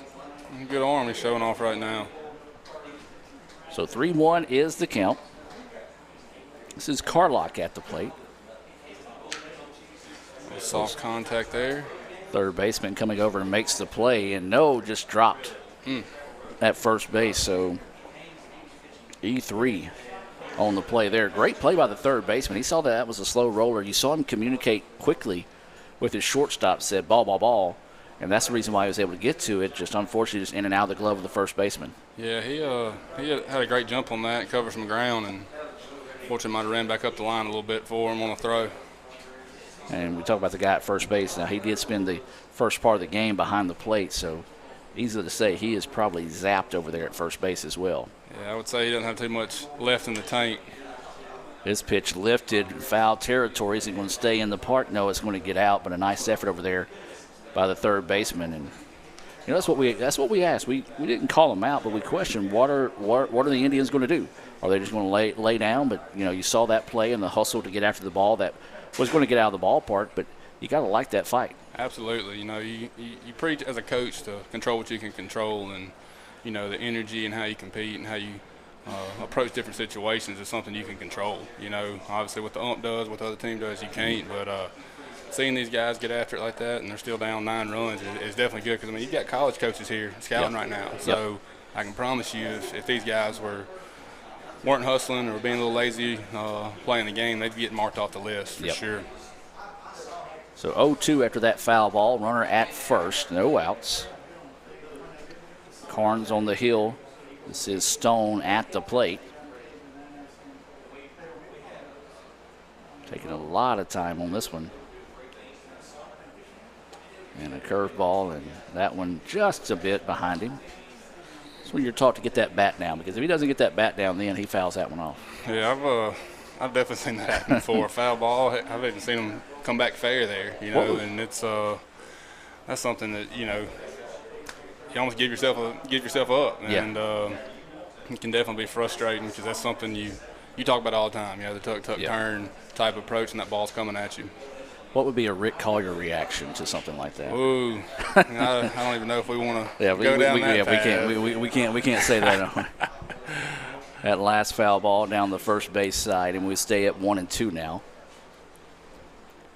Runner at first reached on an error, and that pitch just see if you couldn't get him to chase one, maybe up out the zone a little bit. Good eye to hold off on that one. 2-2 now goes the count. I'll tell you, Adam, it's been a couple years since I've been to Tupelo's Park, and man, they've got it looking good. It looks really good. Have you seen it at night with the new LED lights? I've heard about the LED lights, and I definitely look forward to it. I know they had a big investment, and that just, you know, goes to show you the pride they've got, and, you know, hey, we want this place looking good for our guys and our community, and when people think about Tupelo baseball, they think about one of the best parks around. So. Absolutely, and you can see it there at center field, the big Tupelo at center field. But yeah, those lights were a great addition, and I'm just speaking from a broadcast video preview, so I can imagine as a fan just how great it is as well. Another walk, second time today that Stone has drawn a walk, so one runner's on first and second.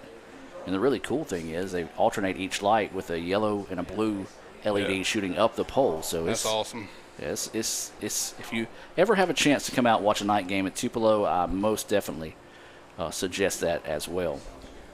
Yeah, it looks a little different when I was here in 08. Graduated, dugouts are bigger, and they've got new brick stone down the sides, and extended the locker room facility out behind the outfield fence, and added the turf halo. So it's definitely good to see your alma mater investing back into the program. So that pitch fouled off. 0-1 is the count. This is Donahue at the plate. Breaking pitch, and it hit him. Got him. Yep.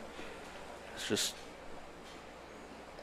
again, you go back and tell the tape, it's just going to be hit batters, walks, and it's just not the formula you need as a team to be able to come out and get things done. And we have a slow walk to the mound here, and we're going to send somebody to the bullpen to warm up again. And, you know, it's been, like we said, it's been a while since guys have been in this competitive edge, and, you know, maybe some guys just didn't quite do what their coaches would have expected. I know you don't deal with that at Nelton at all. Oh, no, never. No. Not at all. But, you know, it's just one of those situations where you just got to get the guys back into that competitive game of baseball. It is, and, you know, as a coach in this situation, it's something you've got to really be smart, because at the end of the day, the player's health and is number one. So you don't want to run a guy out that may or may not have been taking care of himself these last 2.5 months and expect him to throw 60, 70 pitches and be successful and competitive. New batter in the game here for the Niners. This is going to be number 16, Gabe Harwood, at the plate. He's batting in place of Jackson McCoy. So we might be seeing a change behind the plate as well in the next inning. Ground ball to the shortstop. Flips it to second and threw it away. 1 run will score, 2 runs will score. And it's just one of those unfortunate situation, coaches. When it rains, it pours, and right now it's just pouring on the Indians. As that's another error as 2 runs score. Yeah, you know, as a pitcher, that made a big pitch, got some soft contact, ground ball to shortstop, and unfortunately didn't make a play. But, you know, it kind of goes back to one of them deals. You walk guys, you hit guys, and kind of defense kind of starts sitting back on you a little bit. And unfortunately, a lot of times when that happens, errors start following. Well, Reed Shackelford will come in to run, so I assume that means Gabe Hardwood will take over as catcher when we go to the top of the 5th. As this is going to be Scruggs at the plate, fouls that one off, and so that'll go for strike 1.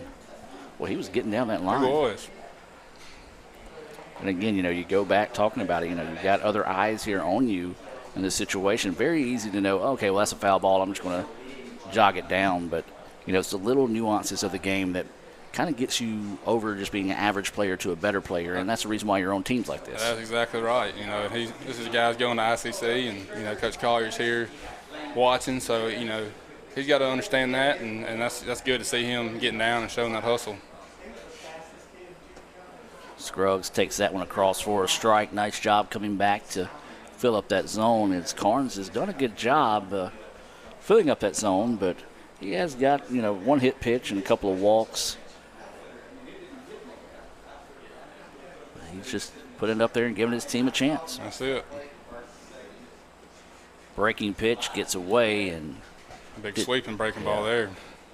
I tell you, it's going to be fun to watch the Carnes kid progress as he gets older, because he talked about a young arm, but still has that just big looping pitch, a big frame that he can continue to develop as well going forward. So this is going to be a name, John, I believe it's John Robert Carnes, that you want to keep an eye on in the future. Is that time a fastball had a tail back into the batter but misses, as now the count goes full at 3-2. Yeah, he's got some good stuff. Obviously you hate to see him throwing well and hitting well as he has in a game that's they're down 14-3. But again, that's just building to his experience and his character, and only gonna make him better. There's gonna be a flare that gets past the diving second baseman. They're going to hold the runner at third, so now bases will be loaded here, and a nice at bat that time by Scruggs. Yeah, great two-strike approach there. That pitch was off the plate, and he just battled and shortened up and went with it and shot it through the 4-hole. This is going to be Jackson Cheek coming to the plate. 1 for 2 in the day with a 2-run home run.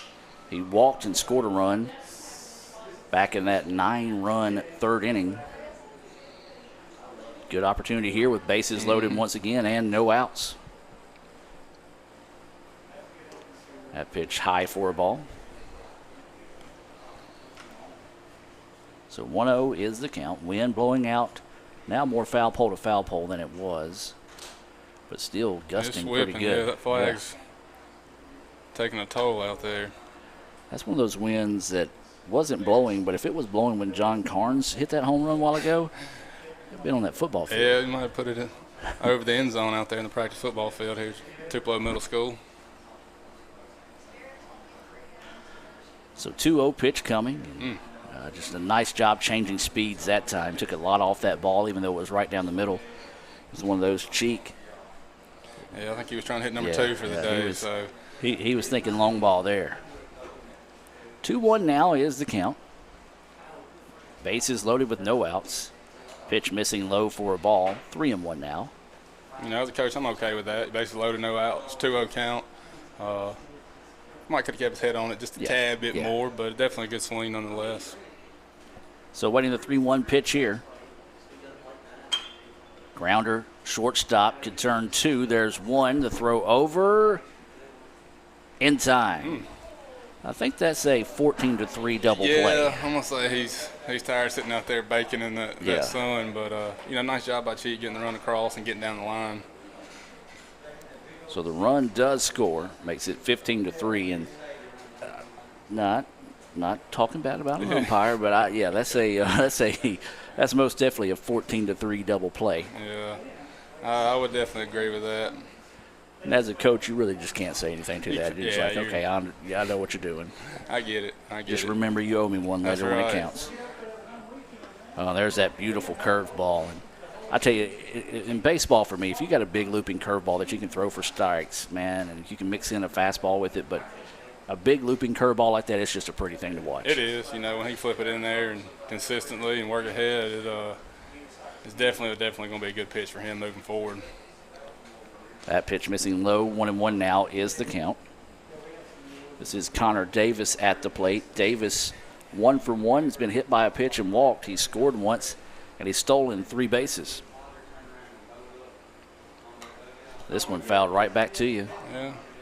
You can always tell the people that's been around baseball majority of their life. You see people in dugouts in those situations that flinch. You're like me. I just put my hand up trying to act like I want to catch the ball. Yeah, usually have a good laughter too. Yeah. Folks that aren't, and that ball's coming to them, they hit the deck, Yeah.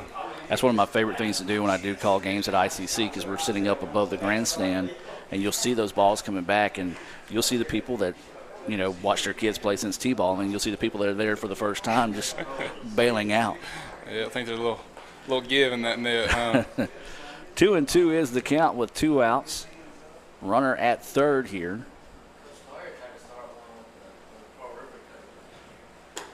And that pitch goes high to Davis. 3-2 now is the count. Again, remind you, Wednesday night we'll be back in action. 49ers and Red Sox. You'll want to make sure to make your way out to the ballpark, but if you can't, can be available here on the live stream. There's a pitch, and surprised, Coach, that wasn't a 15-3 strike 3 call. Yeah, that was close enough probably for him to ring him up, but Davis is a guy that's obviously had a great day, great career so far, and he's just one of those guys. Every time you look up, he's on base. Yeah. And then he's at second, then he's at third, so he's somebody you definitely got to watch. So now this is going to be Armstead at the plate. Takes a look at that first pitch, high for a ball. Runners on the corners here for the Niners. They lead at 15-3. We're in the bottom of the 4th inning.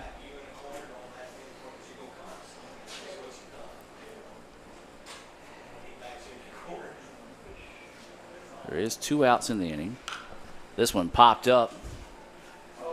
Going to give chase, the third baseman, over on the warning track, and just couldn't find it. Ow. Ran into the left fielder coming in as well. Good hustle. That's definitely a tough spot for anybody to run down, but almost made a heck of a play there.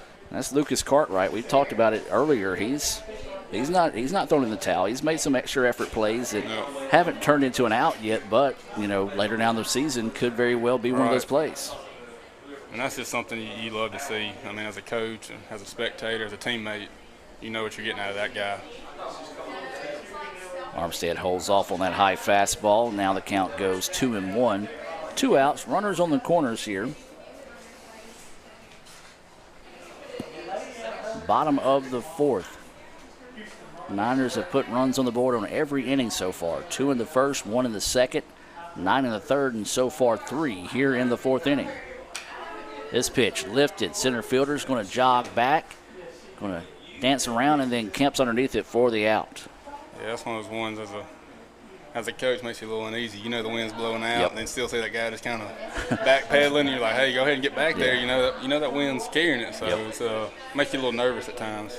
So they get 3 runs on 1 hit, 2 errors, and 2 left on base. We've played 4. 15-3, Niners with the lead. Back with more right after this.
And welcome back, ladies and gentlemen, as we head to the top of the fifth inning. 15-3, the 49ers leading the Indians.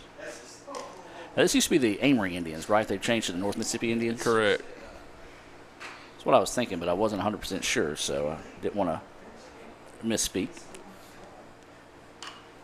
There's a grounder right back up the middle. Second baseman's going to step underneath it, throws it over in time. It's pretty Bang, bang there. Yeah. That's a tough little squibbler there, a lot of spin on it. So good job by Goddard fielding through that and making that play. New pitcher in the game is J.W. Armistead. I think he might have actually got a little bit of a glove on that as well to slow it down a little bit more, so that made it even more difficult. But a 4-3 on the putout for those that are scoring at home. As this is Harrington at the plate, and he took a healthy chop there and comes up empty. 0-1 is the count. Indeed, Armstead looking a lot like his older brother Will. Got some good movement, good little pop, working ahead. Yeah, Harrington just steps out of the batter's box, shaking his head after that one. I agree. There's not, other than just kind of looking at him, other than that, there's not a whole lot of difference between the two brothers. That one missing a little outside. Not a bad spot to miss. It had a tail away from the batter. Couldn't do anything with it if he did hit it. 1-2 now is the count. Ground ball, going to go to the second baseman yet again. Scoops it up, throws it over in time. 4-3 for the putout once again. So now 2 away. I believe this should be Lucas Cartwright coming to the plate, and it will be. Yeah, definitely love seeing that soft contact you're getting as a pitcher. You know, a lot of guys don't know how many strikeouts can I get, but you keep your pitch count down and, you know, throw 3 pitches to a hitter. I mean, you're going to be able to throw for a while. So that's definitely good to see him mixing it up, working both sides of the plate, and just letting his defense work for him right here. Yeah, and those were two pretty, I mean, other than the first one, it was difficult, but pretty much routine plays right back to second base. And like you say, you can get to the dugout only throwing 7 pitches. You basically just didn't throw an inning. That's right. I mean, that's huge, you know. So get your defense off the field into the dugout and get them shot of waters, keeps you fresh, and just keeps that momentum on your side. Is he going to make all 3? And he is. And that's going to be a line out to second, and we'll see if that's going to do it for the afternoon. I believe it is. Yes, Tupelo is going to win this one 15-3 in a very impressive performance, taking advantage of opportunities that were given to him that time. And, Coach, appreciate you sitting in here. Just your thoughts on today's game. Absolutely enjoyed it. Well, I think we can both agree the name of the game today was freebies. You know, the walks, the hit by pitches, couple errors there, but mostly walks and hit by pitches, and those usually turn into runs, and they did today. Absolutely, Matt. We're hoping Mac will come up and talk to us after he talks with the team here. Let's go ahead and take a look at some stats here, and we got a lot of stats to look at. Max Scruggs, basically on the day 1 for 1. He did have a sacrifice fly, 2 walks, scored a couple of runs, had an RBI and a single. Cheek, he was 1 for 3 with a walk, 2 runs scored, and a 2-run home run. So he had a couple of RBIs as well. Connor Davis, he was 1 for 1 on the day. He was hit by a pitch, walked twice, scored a run, and stole 3 bases. That's pretty impressive. That's an impressive. That's an impressive day at the ballpark for sure. Will Armstead, he was 0 for 1 on the day, 0 for 3, struck out twice. He was hit by a pitch, stole a base, and scored a run. JW, he was 1 for 2 on the day with a walk, a run scored. He did drive in 2 runs as well. Caleb Goddard, he was 1 for 2. He had a sacrifice fly with an RBI and a single. He also struck out. Carlock, he was 0 for 2 on the day with an error. Reached on an error, scored a run. He was hit by a pitch, scored a run on a wild pitch. He also struck out. Stone was 0 for 1 on the day. He struck out but was thrown out by the catcher. He was walked twice, scored 2 runs on there as well. Donahue was, pretty busy day for the day at the plate, but he has no stats to show for it. No official at bat on the day for Donahue, as he was walked twice, hit once. He did score 2 runs and did have an RBI, so good for that on base percentage. The on base percentage and all that shoots right through the roof. You want to see at the bottom of the lineup, get those guys on base. Most definitely. And then Jackson McCoy, he was 1 for 2 on the day with a walk, an RBI, a double as well. And then it was number 16, Gabe Hardwood. He was 0 for 1. He did reach on an error there. So impressive day. Tupelo goes to 2-0, and they get ready to take on Pontotoc on Wednesday night. Any final thoughts? Oh, just definitely good to be back at the ballpark. You know, it's been a while since we've got to watch and play, and so it's definitely good seeing these guys get after. You know, we talked a little bit about just the hustle, even though North Mississippi Indians were down pretty much the entire game besides that first inning. They were still competing, you know, still had some guys getting after it, and with a lot of energy, and that's just what you want to see no matter what side of the game you're on. And obviously Tupelo took advantage of the freebies, so it's fun seeing those guys get after it, getting ready to go to Pontotoc, which will be a big game for them Wednesday. Absolutely. We do encourage everyone to come out to the ballpark. Remember, when you do, practice that social distancing. Feel free to wear a mask, bring your hand sanitizer, but things are provided here at the ballpark as well. Joseph, my man, it's fun. Absolutely. Appreciate you having me. You always got a microphone waiting on me, whether it's here or at ICC. So anytime you want to come out there. Definitely have to take you up on that again. I appreciate it. And most definitely tell Jesse I said hi and behave yourself. Hey, well, good luck with me making her do that, but I'll definitely tell her. Well, that's going to wrap it up for the ballpark today. We were going to catch up with Mac, but Mac, you can see him out there a little busy right now. So for Coach Kuhn, I'm Adam Gore. We'll see you Wednesday here on YouTube.